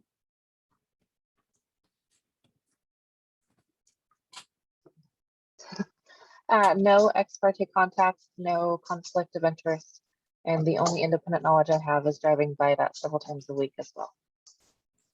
But no additional facts that are not already presented. Thank you. Commissioner Salazar? No ex parte contacts, no conflicts of interest, and similar to other commissioners have mentioned, I also live by the site and drive by it several times a week, but I don't believe that my driving by it results in any knowledge that's not in the packet currently. Thank you. And Commissioner Buck? Thank you. No ex parte contact. I am aware of the site. I've driven by there, so I'm aware of what the area around there is. The only potential conflict, I suppose, as a member of the Springfield Rotary, I know that our Rotary Club does have a relationship with Hamlin, and they've done some work with Hamlin and the public school district on an ongoing basis. I am personally not involved in any of those committees directly, but I am aware that there's a relationship there. Is that about what I'm supposed to disclose, Christina? Yes, I think that's adequate. Great. Thank you, everyone. I will now hand it over to Springfield staff and Andy Limbird for the staff report. Thank you, Chair, and good evening, Commissioners. I'm just going to bring up a PowerPoint here, so bear with me. I'm going to get the slides ready to go here so we can follow along from the beginning. So hopefully you can see everything I got here. So this is the site. It's the Hamlin Middle School site. The site was redeveloped through an approved site plan in 2016. I believe the school opened in 2017. And the site was developed actually consolidated from two schools into one. And it has existing outdoor sports facilities, which include 2 baseball fields and a track and football and soccer field. The specific project area is the southwest quadrant of the site, and it involves reconfiguration and improvements to an existing baseball field. I would like to note that there's been some comments that were submitted after the staff report was prepared by the public expressing concerns that the work was already underway. Why is there a public hearing? It's already a done deal. That's not the case. The applicant had proposed to change the field surface from natural turf to artificial turf. That in itself did not require discretionary use approval or even site plan approval. What did require an earlier approval was changes to their stormwater facilities. So the applicant installed an underdrain system for the artificial turf and modified the existing on-site stormwater facilities. That was done through a prior approval, and that's not subject to the discretionary use and site plan modification this evening. But it did allow them to initiate construction on the site, and so that is visible and had been noted by members of the public. And I just wanted to point out that there was initial approval to begin work on the field surface itself. The discretionary use relates to the stadium and the scheduling and the multiple teams and other activities that are going to be occurring on the site. And that's the subject of this hearing tonight. So I just wanted to bring up some of the applicants' submitted plans to show what the proposed changes are on the site. This site plan shows that most of the changes are going to be essentially flanking the field on existing paved surfaces. There's a concrete walkway, and there were bleachers around the baseball field. The applicant is proposing to install expanded bleachers on the existing concrete surface. They're also proposing to add a press box. I would term it, an announcer's booth behind home plate, and as well a building for team changing rooms and public restroom facilities just to the north of the first base line. That's the only portion of the site that is going to be taking up current landscaping area.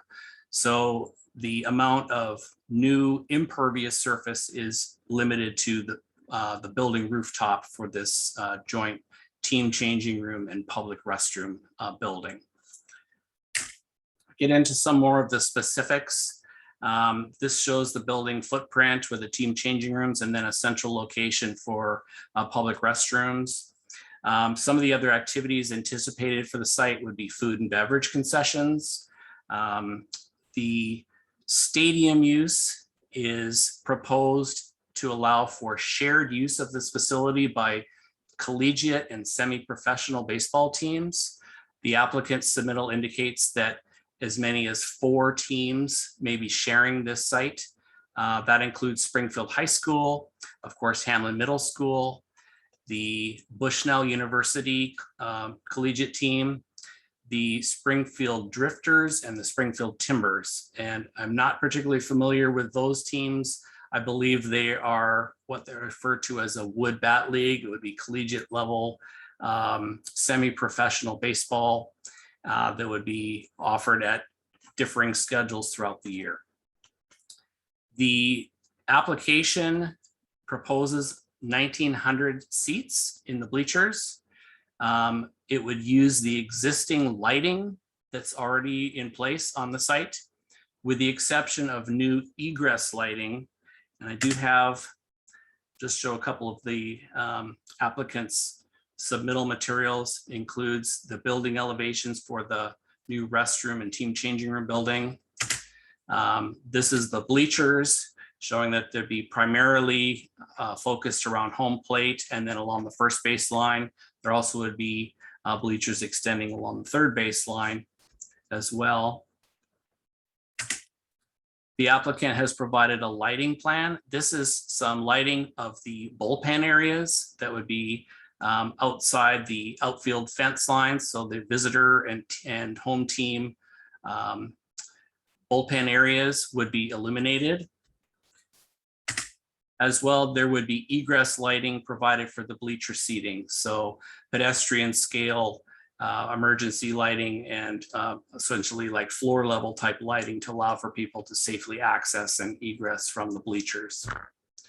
So the existing tower lights, the stadium lights, so to speak, illuminating the playing surface would remain as they are today.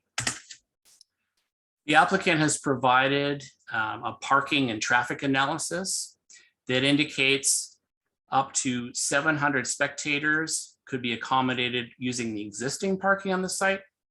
This assumes that some spectators, people attending the games, would carpool. You would typically have up to 3 or more people in a car coming to the games. That's what is anticipated. There is excellent transit and bicycle and pedestrian access to the site. Probably the closest MX platform to any facility in the metro area is just outside the center field line there on Centennial at Pioneer Parkway. So there's direct access from the transit platform through the gate at the southwest corner onto the site. The applicant is also indicating that a shared parking facility could be utilized with a church that's across 5th Street from the site. And staff has noted in the report that to facilitate this usage, a commemorative agreement recorded against the site would be required to essentially memorialize that parking and to free up its utilization for baseball events that would have more than 700 and I guess fewer than 900 spectators, according to the applicant's report. Finally, with the largest and the least frequent of all of the events, if there were more than 900 spectators, the applicant has indicated a variety of off-site parking locations, which include Springfield High School. Either walking or shuttle services would be provided to facilitate transfer of fans, spectators from off-site parking locations that are distant from the field onto the site. I would note that the applicant has indicated a grassy area in the southeast corner of the site. If that is not required to meet the parking requirement for this facility, and typically non-paved parking is not an allowed usage for parking of vehicles. If the site were to be redeveloped as a parking lot, it could be utilized, but for the purposes of this review, staff is not supporting the use of the grassy area for parking for this facility. I do have the criteria of discretionary use, and the site plan modification that accompanies this is reliant upon the discretionary use in order to achieve the intended uses on the site, which includes multiple teams, scheduling of baseball events concurrently with school session. For the Bushnell University teams specifically, there may be overlap between the collegiate games and normal operations of Hamlin School from time to time. This has been accommodated and counted on in the applicant's traffic and parking analysis, and they have deliberately made provisions to separate school versus baseball traffic and parking on those days. That is done through signage, through wayfinding to ensure that the baseball parking spectator use is separated from the school pickup and drop off and school busing activities that may be occurring at conflicting times. Not all the time, but there may be times when the games are scheduled and they may conflict with school traffic. So that's been accommodated in the applicant's traffic analysis. So that's all I have for staff's presentation. One of the reasons why staff is recommending continuing the public hearing is to accommodate or to consider any testimony that's provided. There has been testimony provided through comments that were submitted on the web page, and anything else that's submitted tonight, staff can respond appropriately and come back to the commission with revised findings and conditions as may be necessary to address this testimony. So I do know that the applicant is here this evening and they'll be able to provide their contribution as well, and I'd be happy to answer any questions. Thank you. Thank you, Andy. Commissioner Landon. Had to get the sound, sorry. So I noted you said that there are 900 parking spaces. If I include the 180 space grassy area southeast of the ball fields, I only come up with about 540. How do we get 900 parking spaces? It's not the parking spaces, it's how many spectators would be anticipated with those parking spaces. So the applicant's parking analysis anticipates about 3 people per vehicle.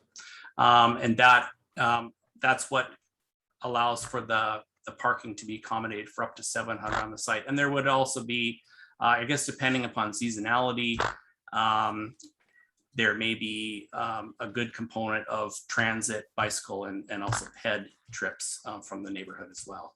You've answered multiple questions and I appreciate that. Thank you. No problem. Commissioner Cuevila. Yes, thank you, Chair. Number of questions for staff. I don't really think, I'm not really looking for an answer this evening, but just requesting some information. One of the things is that I noticed that in recent applications for even smaller projects, we've gotten traffic studies. And I was wondering why we didn't get one for this project. Continuing, I'm just going to go through all these questions. Continuing on that, I wonder if there's any crash data on Centennial from Pioneer Parkway to Fifth, including those intersections. And then also in regard to that, are biking and walking in the areas considered safe at the moment, particularly at Pioneer Parkway and Centennial, particularly for ADA and middle schoolers as it exists right now without intensification of use. And then another question regarding the same, are the streets considered a good traffic layout in there? Because we've got, in both directions, we've got what's called a lane drop where we go from 2 lanes to 1 lane. However, the lane drop on the south side of Centennial is complicated by the fact that there's left turns for both Pioneer Parkway and Custom Way, as well as LTD bus stop right in the location.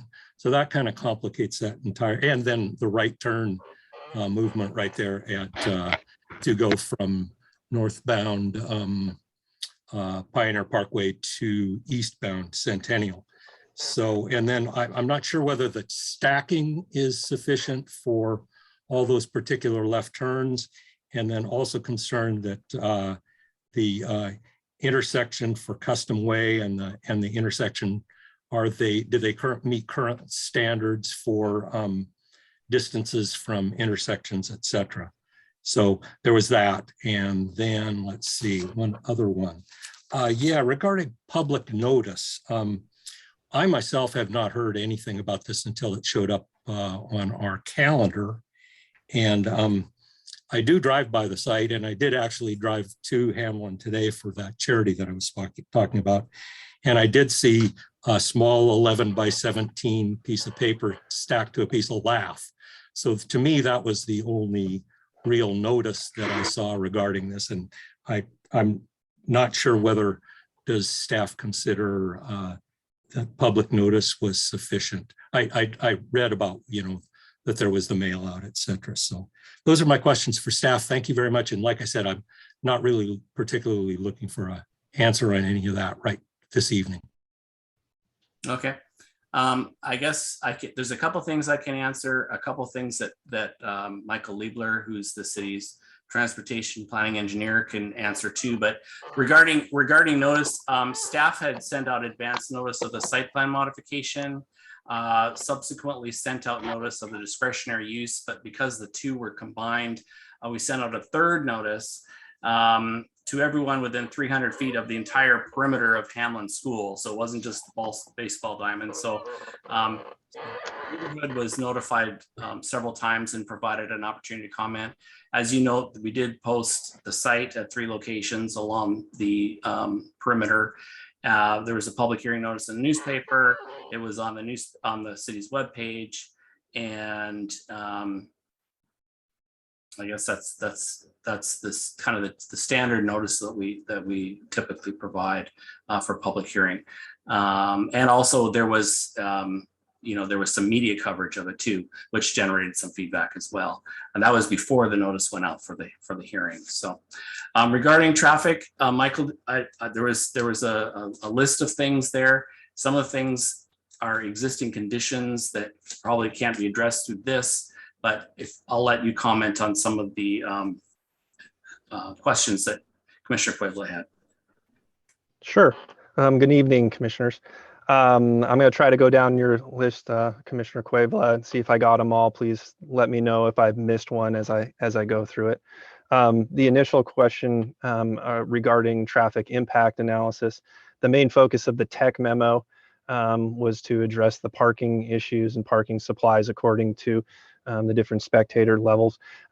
This is a rather new middle school. Additional traffic analysis outside of the original analysis that was performed for Hamlin, dated January 20th, 2016, which was traffic analysis performed also by the engineer of record for the Tech Mobile associated with this application by Kelly Sandow. That one looked at operations associated with the middle school and anticipated some limited baseball field and sports field uses, and found that the site was sufficient for the school and that as well. So that's the traffic analysis that we have on record. Additional traffic analysis directly related to the stadium use outside of the typically accepted baseball stadium and or sports recreation facilities associated with the school was not performed. As you all know, middle schools and elementary schools have quite a high peak when they are in usage. And so that was the analysis. In relation to this, the applicant's technical memo kind of expresses that the majority of intense uses outside of what was already anticipated would be performed off peak and outside of the school times and school operations. And given that the site already experiences a rather large volume of pulse traffic associated with schools, I think the applicant chose not to perform the additional analysis, but that is something that can be brought up as a further requirement if the commission so deems. The next topic I would like to come up would be safety for bike and ped within the area. As Andy had expressed, there are bike lanes, sidewalks, and signals throughout the area in connecting with the site. The site itself has a rather robust capacity of internal sidewalks connecting directly to our public infrastructure, and as Andy has expressed, directly adjacent to a frequent transit network station. There have been concerns in the past reported to us associated with Pioneer Parkway and Centennial, mostly associated with school crossings to get to the MX station. And that is something that we are continuing to monitor and have put in applications with the state for safety funds to address through some kind of blackout signs or other things. We are aware of that and are continuing to work on that in relation to just general safety throughout the area.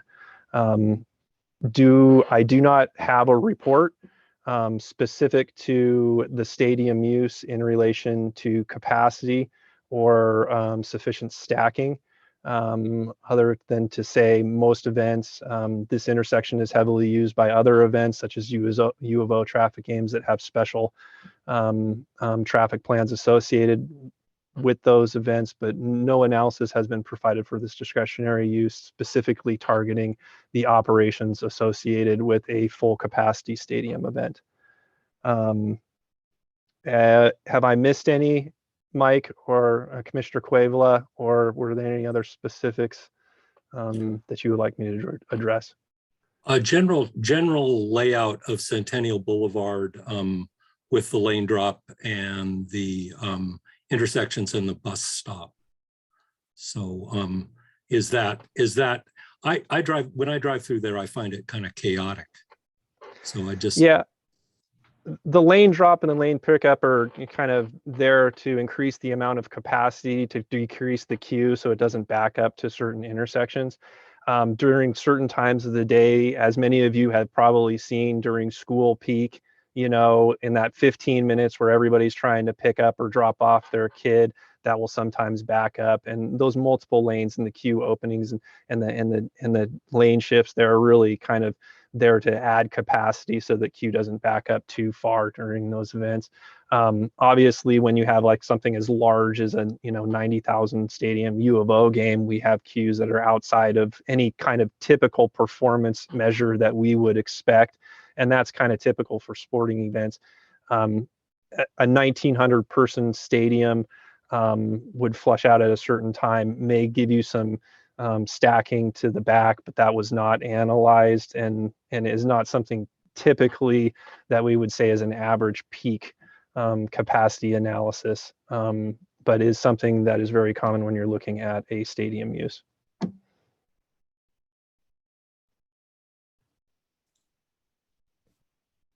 Thank you, Michael, and thank you, Commissioner Koivula. Thank you, Andy.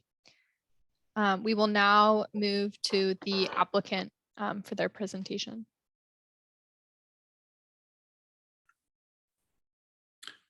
Thank you, Chair McGinley and fellow commissioners.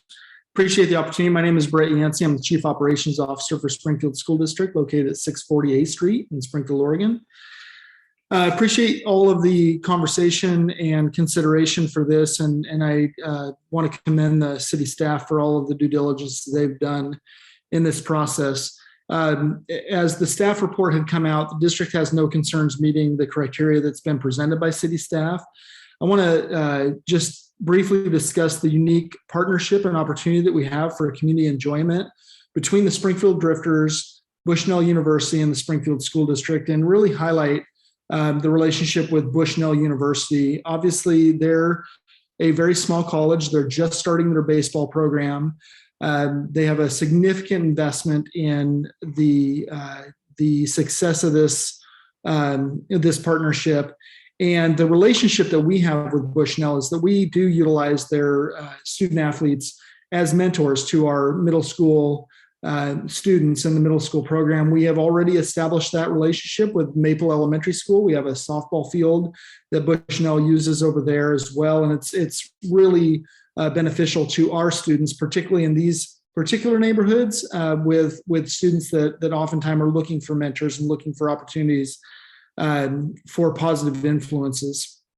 As far as the Springfield Drifters program, what I would mention is that their primary season is during the summer, so it is not a conflict as school is in session.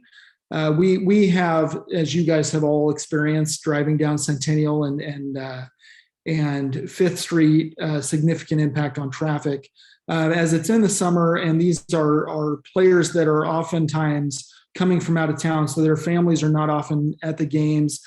We view this as and the city staff have worked with us on this. We don't anticipate that this is going to be a huge issue unless you get into peak weekends and opportunities, which we presented alternatives to parking.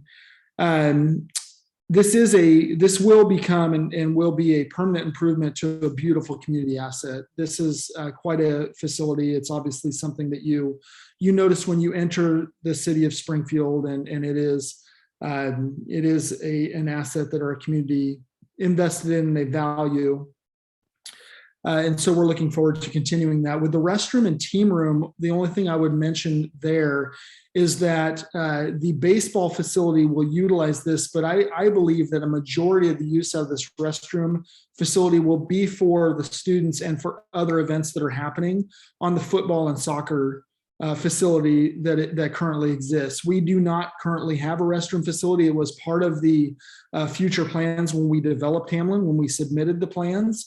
And we stubbed out utilities there. So now we're anticipating expanding that and constructing this facility. So I think it's going to definitely benefit more than just a baseball facility. It's going to benefit the Hamlin Middle School turf field, which is our only turf field in the city and is used almost every day of the year for our community, which we're very proud and happy to host. I do have on the call today, we do have our civil engineer here, our assistant director of facilities here, if there is more detailed questions. But I want to thank the commission for the public hearing. I want to thank the commission for questions and appreciate your consideration of this improvement to a community asset that I believe Springfield is proud of and enjoys the use of. So Chair McGinley, thank you. And we're happy to answer questions. Thank you, Mr. Yancey. There's an opportunity to ask the applicant and staff questions after testimony, so we'll move into that. I will call the participants in order. First, in favor; second, neither in favor nor opposed; and third, opposed to the application. When you're called upon, please state your name and mailing address, and please keep your comments to 3 minutes. And Brenda, did we have anyone who's indicated they would like to provide testimony? I do not, but I do have someone in this hearing, Terry Rutledge. I'm not sure if they want to testify on this application or not. I see that Mike has raised their hand. Mike, if Okay. you would like to provide testimony, please in the chat say whether you are in favor, neither in favor nor opposed, or opposed. And we'll be able to call you in order. But I think since you're our only you're only person with their hand up, I can just call on you now. So I'll just prompt you to unmute.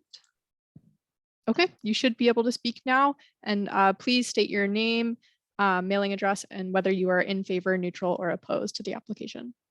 My name is Mike Eister. I live at 825 Willacade Court in Springfield. That's in Ward 2. And I'm testifying in favor of the facility.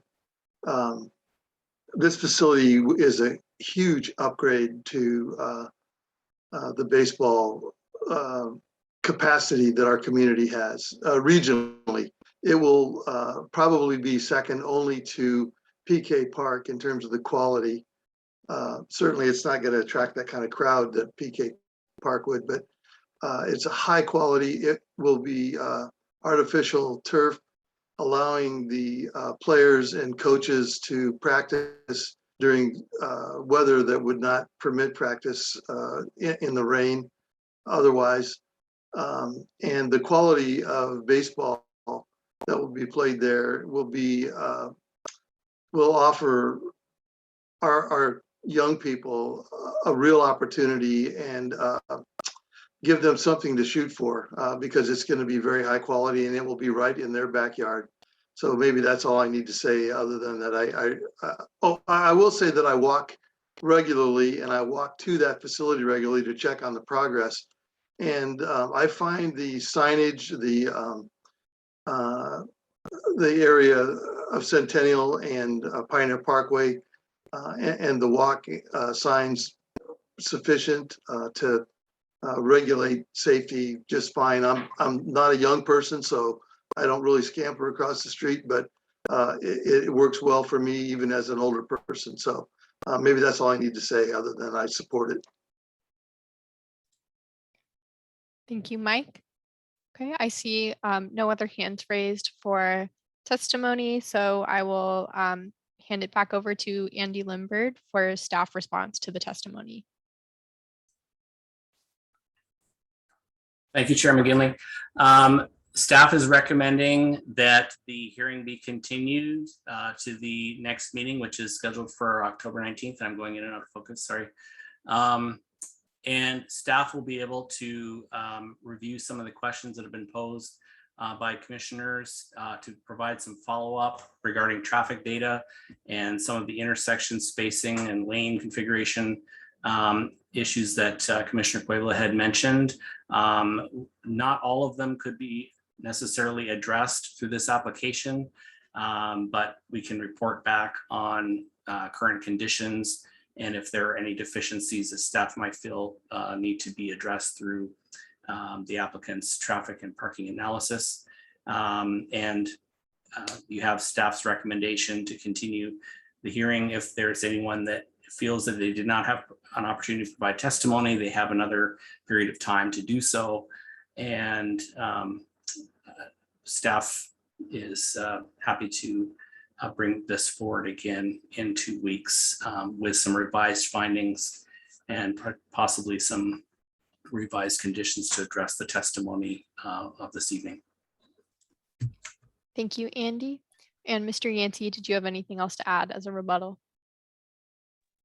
Nothing to add. Thank you. Thank you.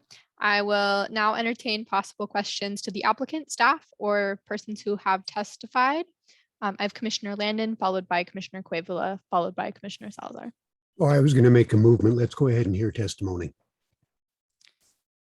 Great. Thank you, Commissioner Landon. Commissioner Cuevila, followed by Commissioner Salazar. Yeah, thank you, Chair. A few questions for the applicant. And again, I don't really particularly think I need an answer tonight unless one is really easily graspable. First of all, regarding the lights and the public address system, are they current?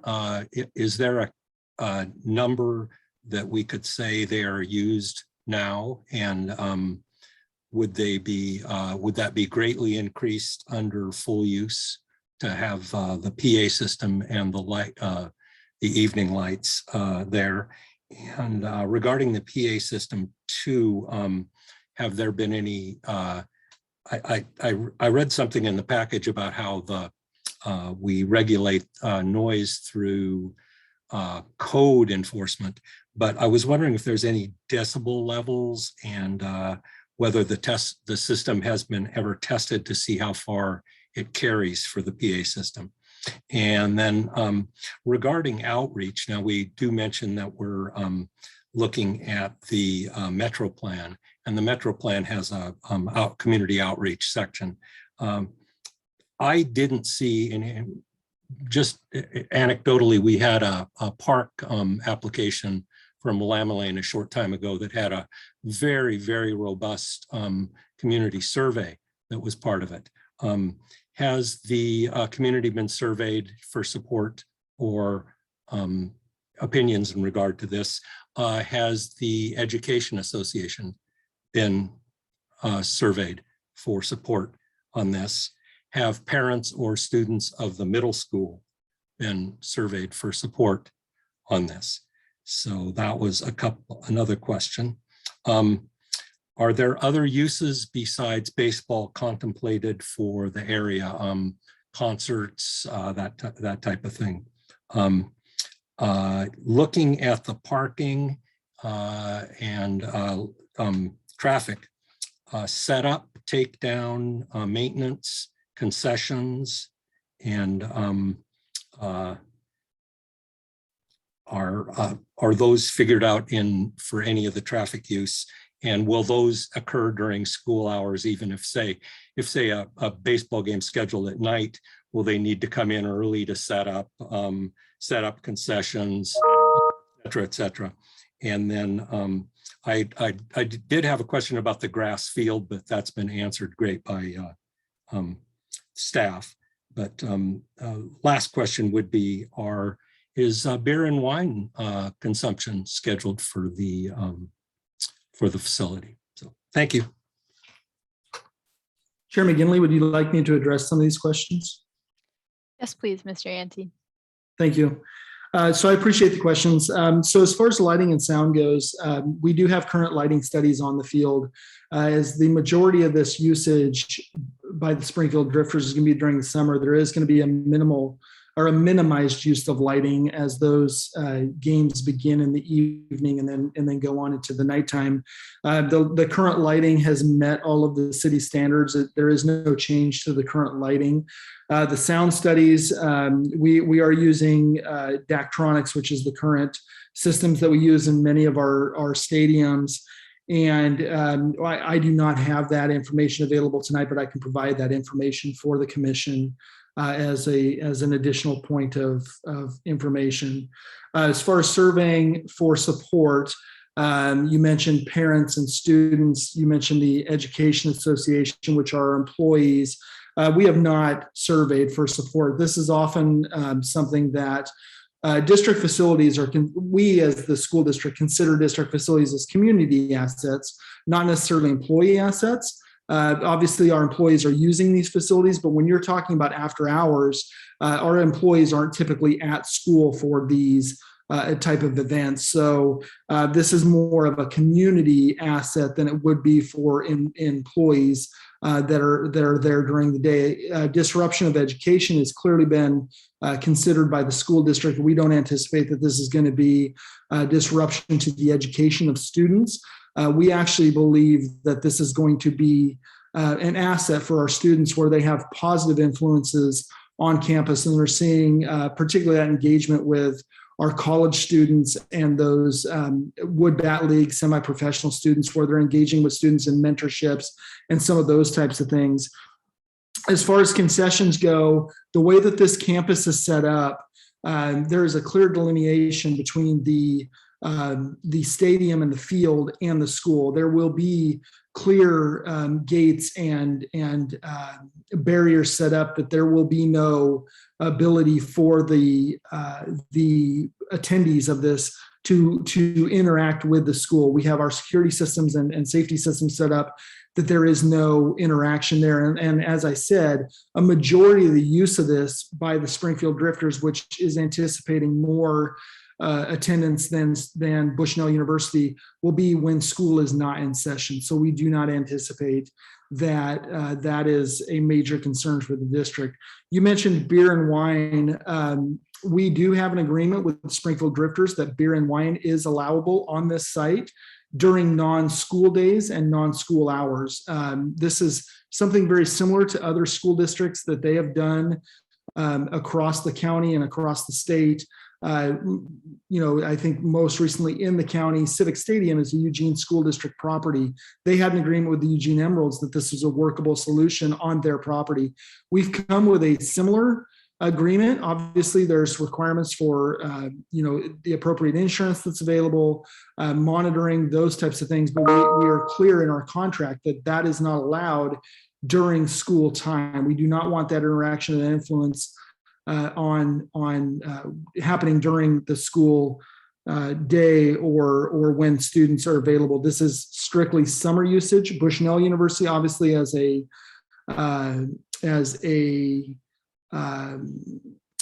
private school, they have their own thoughts and policies around alcohol service.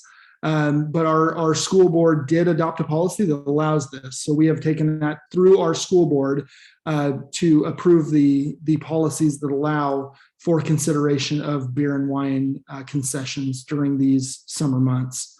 I think that I apologize if I missed anything there. Coming back, I note that you would like some information on sound studies. Is that, did I miss anything?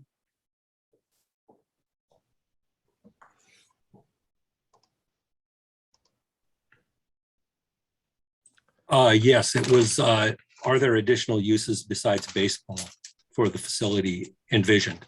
Thank you. I apologize for missing that. We do have the leniency of additional uses, but it really is going to be tied to those baseball events. So if there is any music before the games or during that during the event, there would be that opportunity. Obviously, we would be putting in the applicable applications to the city for any additional uses of that, whether it be fireworks as we do at Silky Field or anything like that. So those are, there is the possibility, but clearly there is strict guidelines by the city that we would need to follow, and we would fully comply with that.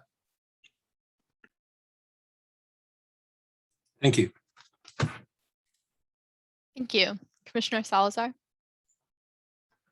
Yeah, I have a question for the applicant. You mentioned the other uses for the adjacent field, the football and soccer field. And I just wanted to, for larger events like football games or maybe soccer camps, what are the current parking demands for those events? And do you imagine, and have any considerations of traffic impacts or parking impacts taken into consideration a football game that may be taking place at the same time as a baseball game? Thank you, Commissioner Salazar. I appreciate the question. Right now, we currently host a lot of sub-varsity events at the field for football. When it comes to soccer, those varsity events are typically with 25 members on the team. So the impact on parking, it typically happens after school. The parking lot is able to accommodate any of those types of events. The football field and soccer field is not built to host large events, nor did we ever anticipate large events like we would host at Silky Field or at Thurston High School, where we have stadiums. So that's not part of what we are interested in hosting, nor are we prepared to host at that facility. The use of the restroom and team rooms is really, instead of having portable restrooms, it would be that inside plumbing opportunity to provide both the students and the attendees the opportunity to have that as a community asset. But there is not currently a plan, nor do we anticipate a plan for hosting events as we would host at Silky Field or Thurston High School. So we feel like the parking and the infrastructure that is currently there to support those events is adequate. Thank you. Thank you. I have a question. Do you ever foresee any games beginning during or close by school hours? Have you coordinated with the Safe Routes to School program? And I'll leave it at that. Yeah, thank you. Yes, we do anticipate that the Bushnell games could start perhaps an hour or two before school is released. The Bushnell University, as is their current athletic program, they do not currently get more than 50 to 75 spectators at their events, because a lot of the student athletes that are attending there are from out of town. And so the parents and fans are not currently attending those. And so we don't anticipate that that's going to be a huge impact on it. We do have that parking lot south of the field that would accommodate the need for that. And we did talk to city staff about this, about Bushnell season. Again, with a baseball season, while they may have 40 games a year, half of those are on the road. So we're talking about a 40-game season that only 20 of those would actually be at the facility. And so there will be weeks where there is no event at the facility. And so we don't anticipate that would be a huge impact on the site itself. And have you coordinated with Safe Routes to School? We have coordinated with Safe Routes to School. We obviously have that connection where we actually hire the Safe Routes to School person as a partnership with the city and Lane Transit District. And we are constantly in communication with that individual. We, just as clarification, we just hired a new one. So we're excited about the opportunity to have that individual continue those conversations with us. Great. And I would also like to request the number of students who walk and bike and skateboard to Hamlin Middle School. If I recall correctly, the bicycle parking is beautiful. Safe Routes to School does a great job. And Hamlin actually has quite high numbers of students who use active modes of transportation. So just requesting that be added to the record, please. Thank you. Are there any other questions from the commission? Okay, hearing none, I would entertain a motion to continue the public hearing to the Planning Commission's regular meeting on October 19th, 2021 at 7 p.m. Commissioner Landon. I'm not sure if I should repeat that, but I move to continue the hearing on our meeting of the 19th of this year. Do I have a second? I'll Okay. second. Motion to continue the public hearing to the October 19th regular meeting made by Commissioner Landon, seconded by Commissioner Gill. Brenda, could you lead a roll call vote, please? Yes, Commissioner McGinley, Aye. Commissioner Landon, Aye. Commissioner Quavila, Yes. Commissioner Gill, Aye. Commissioner Bergen, Aye. Commissioner Salzar, Aye. and Commissioner Beck. Aye. Thank you. Great. Thank you, everyone. Thank you, Mr. Yancey and Andy, and we'll see you back here on October 19th to continue the discussion. Thank you. Have a good evening. We will now move on to our next agenda item, which is the 2023 to 2027 Capital Improvement Program, a community reinvestment plan. And I will hand it over to Jeff Pascal. Jeff, you're not muted, but I'm not hearing you. So I think it may be your microphone.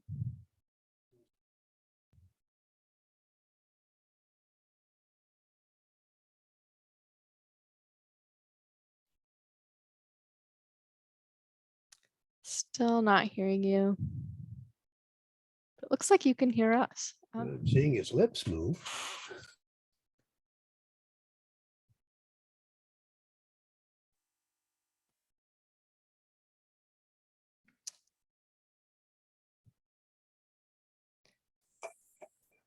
We'll just switch to the camera mic. Does that work?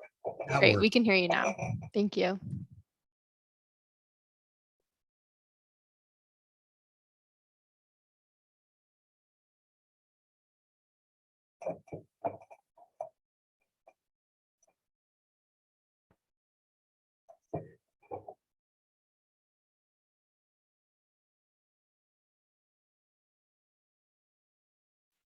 All right. I can't hear you now. Can you Okay, can you hear me speaking now?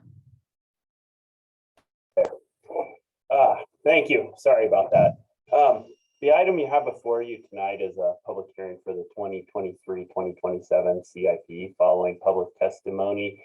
It is requested that the Planning Commission forward a recommendation to the City Council.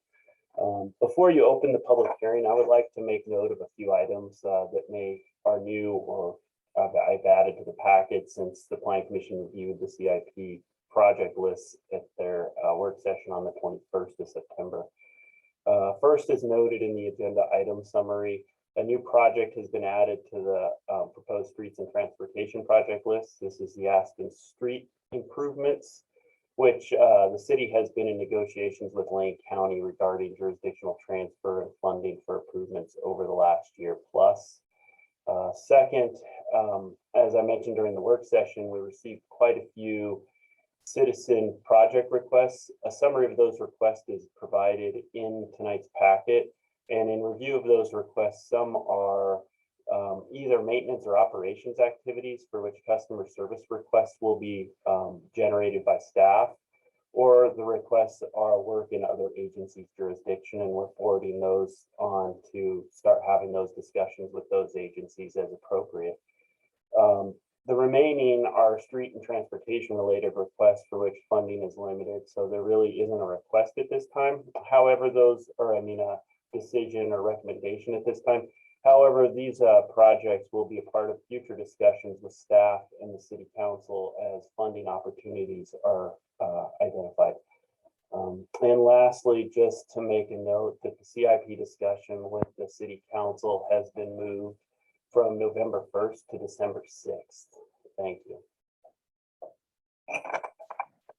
Thank you, Jeff.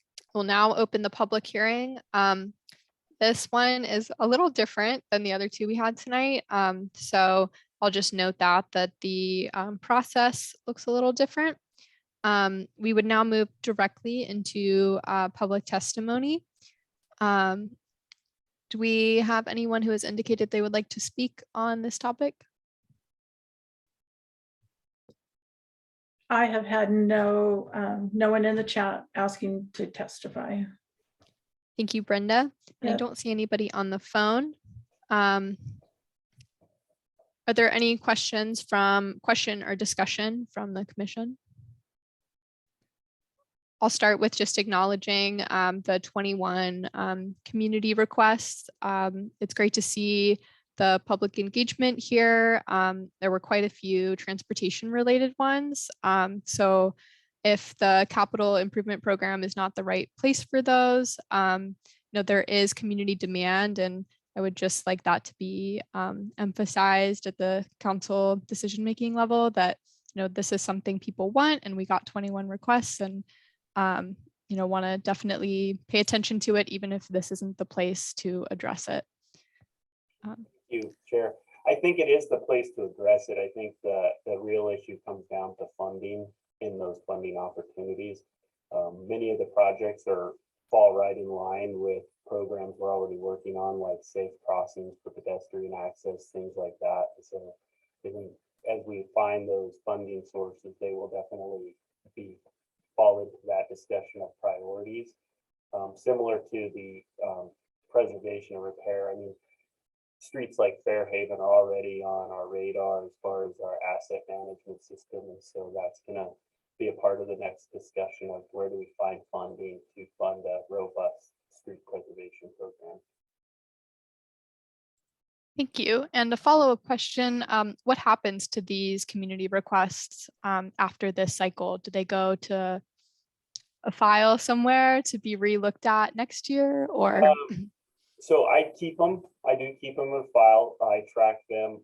Like I said, I've already had some conversations, like some of the transportation related with and the Newman, our transportation planner, about certain funding sources, especially as we look at the crossings projects, because we have been doing a lot of RFP crossings throughout the city. And so as we identify funding sources through those, whether it be federal or state grant opportunities or other funding opportunities, that these be put on that list, because obviously we're getting citizen requests and maybe we haven't, these haven't been on our radar before as far as high priority locations. And then like the sidewalk infill or the neighborhood connector that we did on the 1300 block there near the Willamette Lane Park, I Street to 13th. That was through CDBG funds that we, community development block grant funds that we had the opportunity to use for infrastructure. And so, and that project was really well received from that community. And so it's at that conversation, if we have that opportunity again to identify those types of funds, we have other locations where we have that opportunity to spend those. And so we keep those on our list as we are looking for funding, because at times when we're looking for grant funds, you're looking for a specific project that fits that funding source that scores really well. And so, yes, we keep a lot of lists of projects for funding sources. Thank you. Any other questions or discussion from the commission?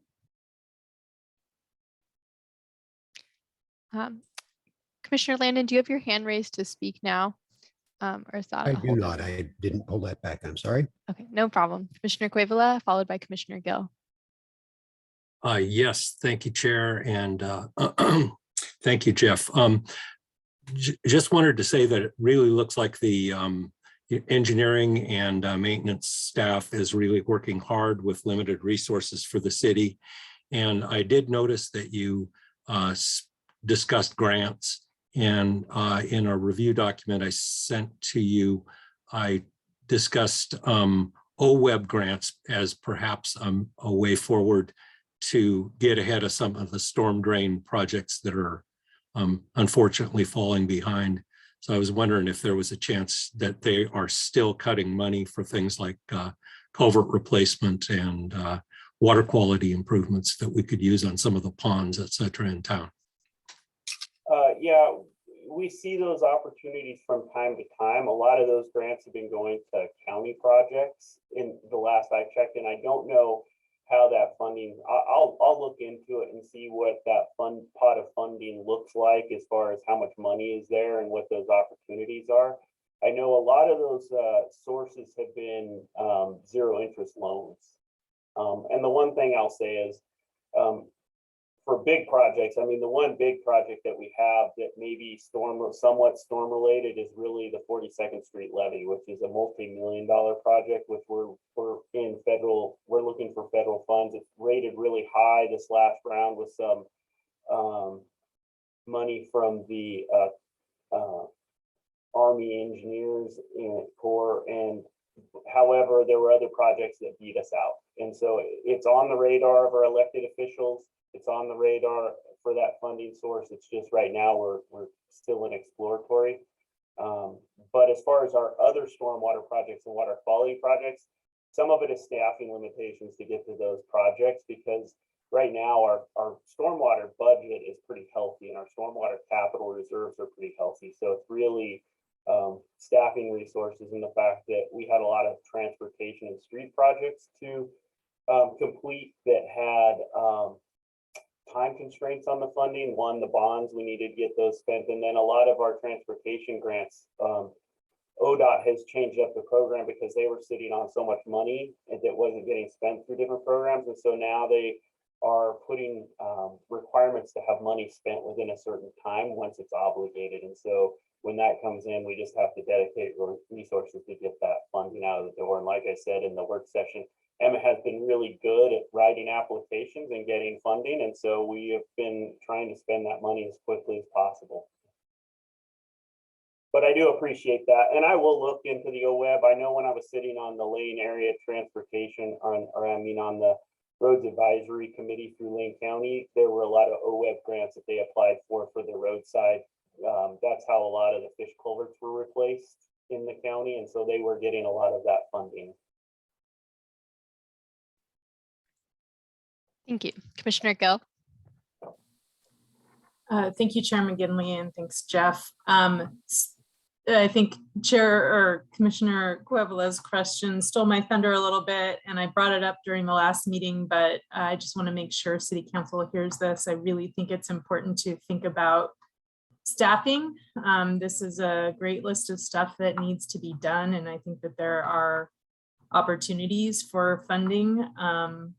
And so when they're looking at the budget in the next round, I really would like to encourage some additional staffing to knock these things off the list. There's only so much you can plan for and do with the people you have. So I think it's great work and I appreciate it. And it's a awesome list of stuff to get to. Thank you. Okay, I don't see any additional hands. So I would entertain a motion, perhaps.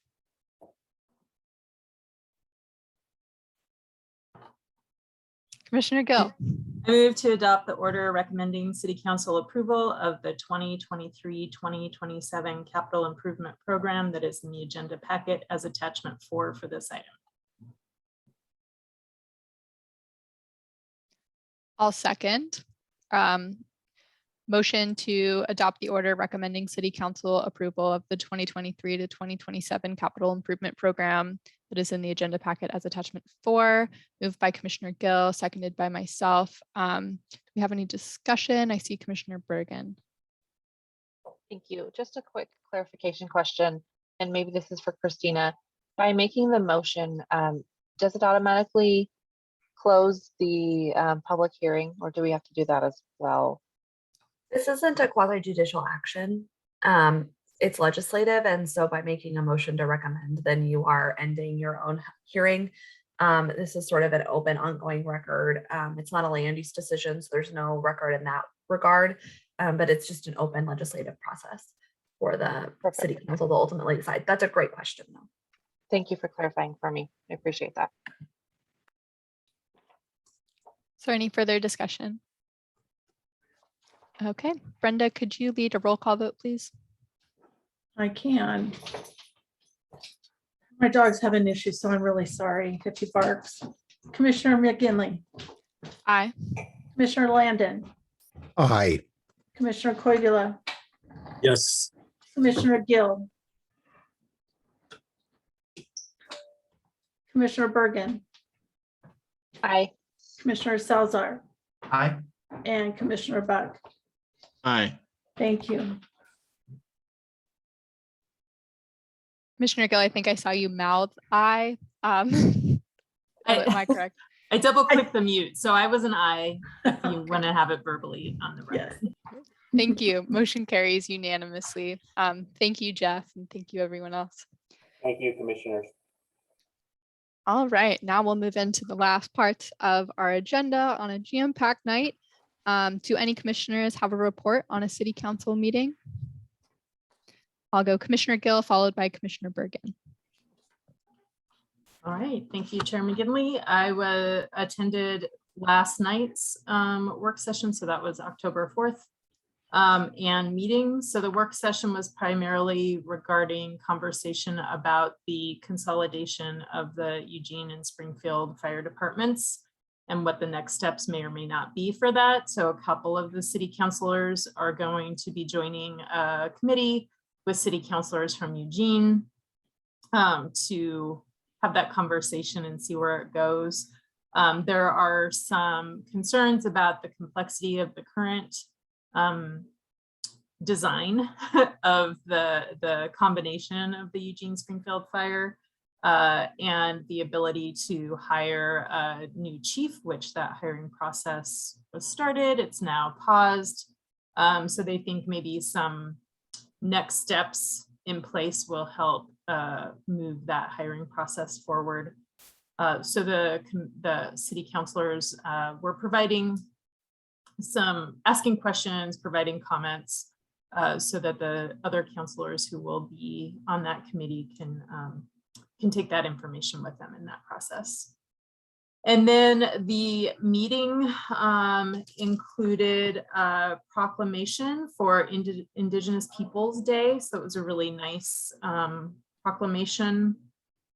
And then a public hearing regarding justice assistance grants. So the chief presented what they would opt for funding in the 2 years they have of funding. So the first round of funding would be $18,000, and they would commit that to an update of the Cahoots van, which is the chief remarked is a tremendous resource for the city and for SPD. And it would just be a portion, so other folks are contributing to that as well. And then the second year of funding would be to add training for SPD, active bystander training, some bias training, and digital forensics. So were some of the options that were out there, and that so that they had a public hearing on that, and one person supported the Cahoots funding. And then they had public comments or comments from the audience. One was, a few were talking about property in the Washburn district. And then one was talking about concerns for folks who might be losing their employment due to vaccine mandates. And so this person's interested in creating a job fair for companies that they could work for. Then there was an update on the 506 8th Street property in Washburn that people had commented on. They appointed Terry Fitzpatrick to El Rapa. And then there was recognition of our city's animal control officer, who received Animal Control Officer of the Year. And then they announced the opening of CityLink, which is awesome. So please spread the word about CityLink and the opportunity to learn about our city processes. That's all. Thank you, Commissioner Gill. Commissioner Bergen. Thank you. I was at the work session on September 27th. And it was, sorry, can you guys still hear me? My headphones are going in and out. Okay, great.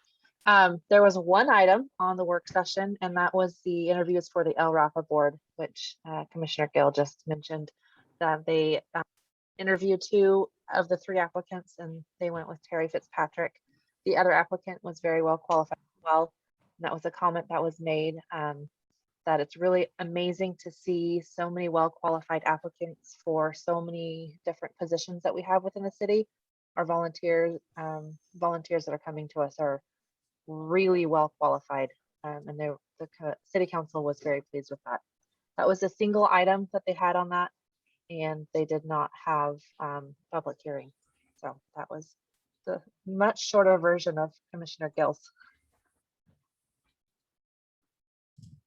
Great, thank you. Our next item is business from members of the Planning Commission. Commissioner Bergen. It is a long way away, but was recently talking about the Oregon Realtors, which many of you know I am very involved with. They are having their 3rd annual Oregon Housing Economic Summit. And as I said, it's really far away. It's January 13th, 9 to noon. It is going to be virtual. And this is where the realtor organization, the builders, the bankers, we all get together, and other interested parties and talk about the legislation and other ways that we can have stronger economic development and what that looks like for our communities across the state. This is the 3rd annual time that we'll be doing this. It has been well attended with over I think annually 400 to 600 attendees. So like I said, it's a long ways away. Put it in your calendar. It is virtual, so you can watch it from the Bahamas if you want to. And it's a lot of really incredible information. Thank you, Commissioner Bergen. Commissioner Quivola. Looks like you're on mute.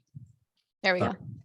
Yes, thank you, Chair. 2 items. First of all, earlier I mentioned 15th Night Charity. What that is, it's a way that people can turn themselves into volunteer responders to assist needy children in elementary, middle school, and high schools in the city of Springfield.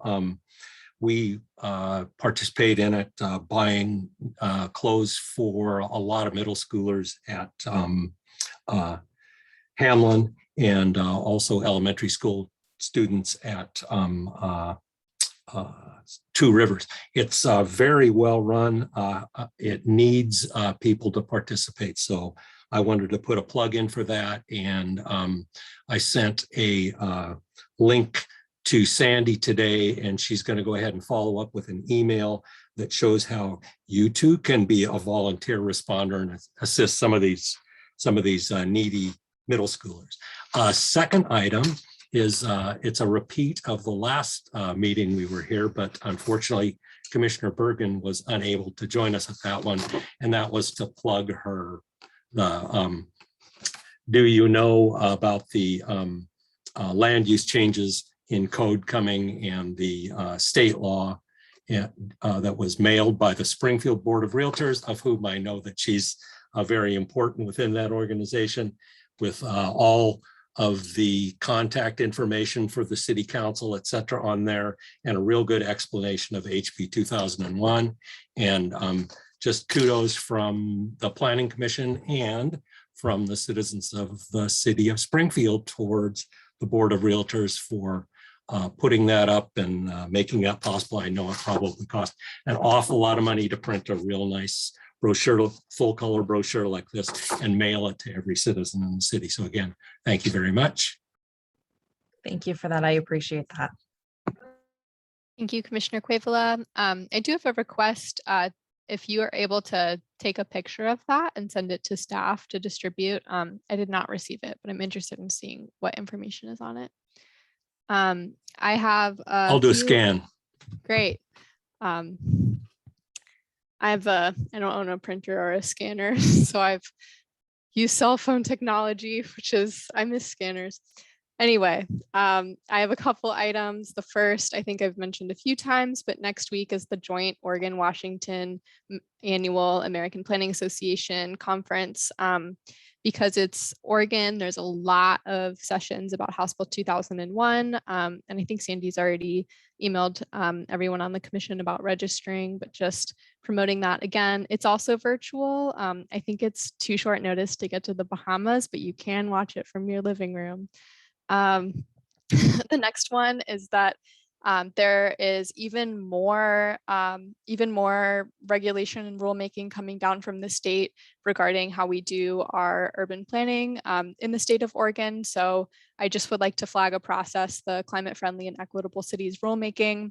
I went to an open meeting yesterday that was specifically talking about parking reform and electric vehicle infrastructure requirements. The parking reform is supposed to be, or is due to be implemented by March 31st of 2023, which sounds like it's far away, but it's not in planning terms, and it's pretty quick after our development code update project. So there's a lot of really big changes coming down from the state. All of these processes and rulemaking sessions are open to the public. DLCD staff, the Department of Land Conservation and Development, are awesome and really responsive. So I know that this will eventually be coming to the commission, and I just really urge everyone to perhaps do a little Google and reading, because it's quite drastic changes that are coming down. And that is it from me. Oh, wait, I have one more. We have a joint meeting with the City Council. It's been a minute since we've done that. I am disorganized at the moment, and so I'll defer to staff on the date. I know it's coming up. Maybe Sandy knows off the top of her head. I believe it's in November. But we will be meeting with them just as an informal conversation, talking to them about what we've seen and what we're thinking about. I'll be working with Commissioner Landon to come up with a set of questions that we can all work through. But if there's anything you would really like us to touch upon, please reach out and let me know. And that's it. Is there any other, Commissioner Quivla? Or is that a legacy hand? Yes, that was a legacy. Okay. That's great. Great. Let's move on to business from the Development and Public Works Department. Good evening, commissioners. My name is Sandy Belson, the interim planning manager. So the date for your joint meeting with City Council is Monday, November 8th. So November will be a bonus month. You will have your regular meeting on the 2nd, then you'll meet with the council on the 8th, and then your next regular meeting on the 16th. But it is a 5-Tuesday month, so you'll get a break after that before you have your next meeting in December. So there'll be 2 weeks off after 3 weeks in a row.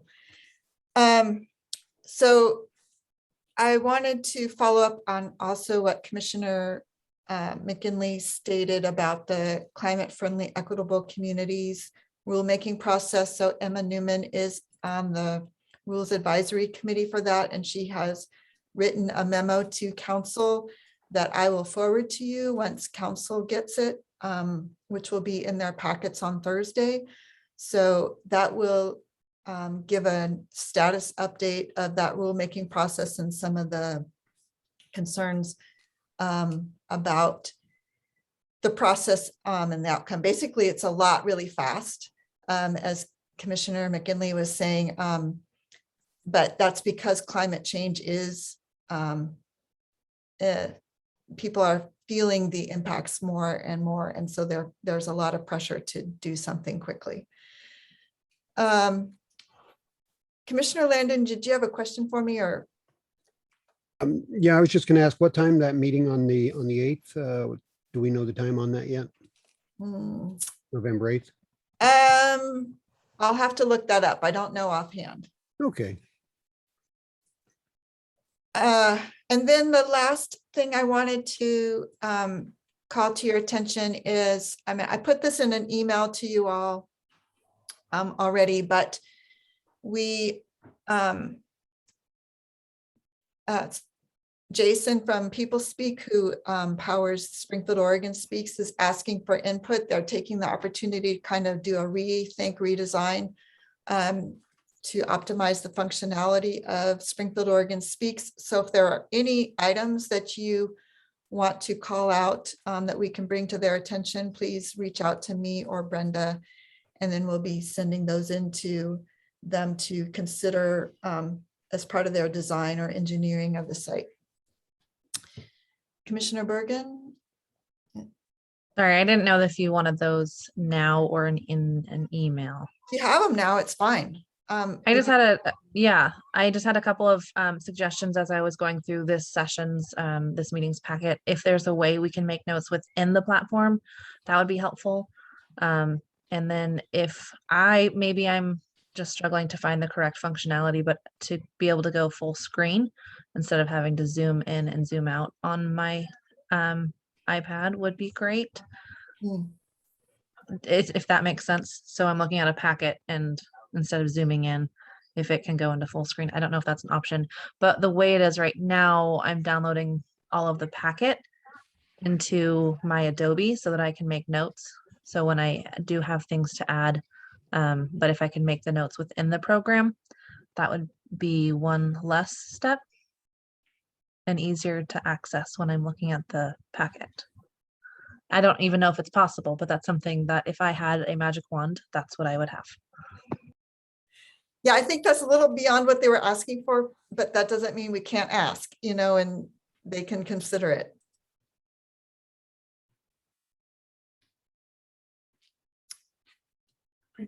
Commissioner Cuevila, did you have a question? Comment on Springfield, Oregon Speaks. I noted this evening that there was that Springfield, Oregon Speaks said there were 2 public comments, but it said that the comments were on the first part of the agenda. So the comments were on the code and the code changes, but actually the comments were on the school portion. So I'm not sure if there's a way to act, if they say that there's comments that you need to read, that they actually are in the look or related to the subject that they are actually related to. So, Commissioner Cuevila, are you referring to the email that you get or when you go into the site? Because when I go into the site, it looked to me like the comments were on the Hamlin Middle School, but I don't get the same email kind of thing that you do. Yeah. No, actually what it said is it said there are 2 comments to read regarding the code update. It was in a header. And then when you actually went to the comments, there were no comments within that thing. So it takes the first subject and says there are public comments. Okay, so it's probably minor because we don't get a lot of public comments, but it was an error. Right. Okay. Sandy, that work session with the council is at 5:30 on November 8th. Great. Thank you, Brenda. You're welcome. This is unrelated to Springfield, Oregon Speaks, but something Commissioner Bergen said reminded me of it. Despite not having a scanner, I actually really like when materials are printed. So I contacted Mark and asked if I could pick up a printed copy of the agenda packet or of all the draft code for the residential sections. And he was really expedient and nice about it. And it was easy peasy walking over to City Hall. So just letting commissioners know that, I know that things really changed fast when we moved virtual meetings, and the iPads are great, but that's just, that's a resource that we can use. And shout out to Mark and city staff. Well, and Commissioner Bergen's comment also is a good reminder too that if you're keeping notes on these, that those are public records. And so you need to keep those in some manner in case there's a record request. And so Christina had talked about that at your training earlier a couple months ago, but it's just a nice way to remind you.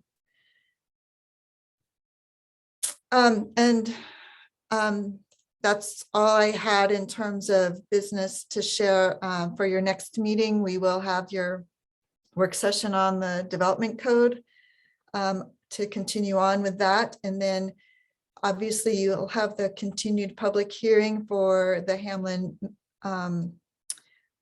baseball stadium.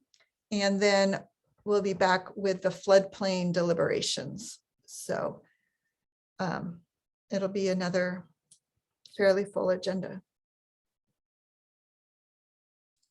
Great. Thank you, Sandy.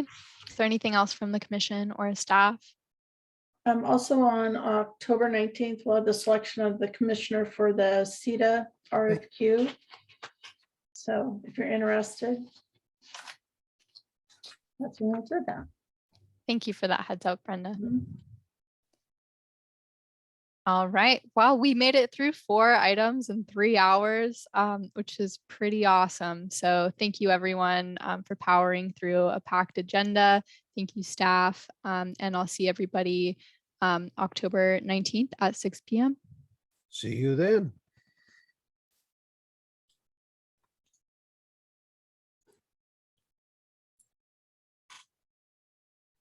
I am going to, stop this.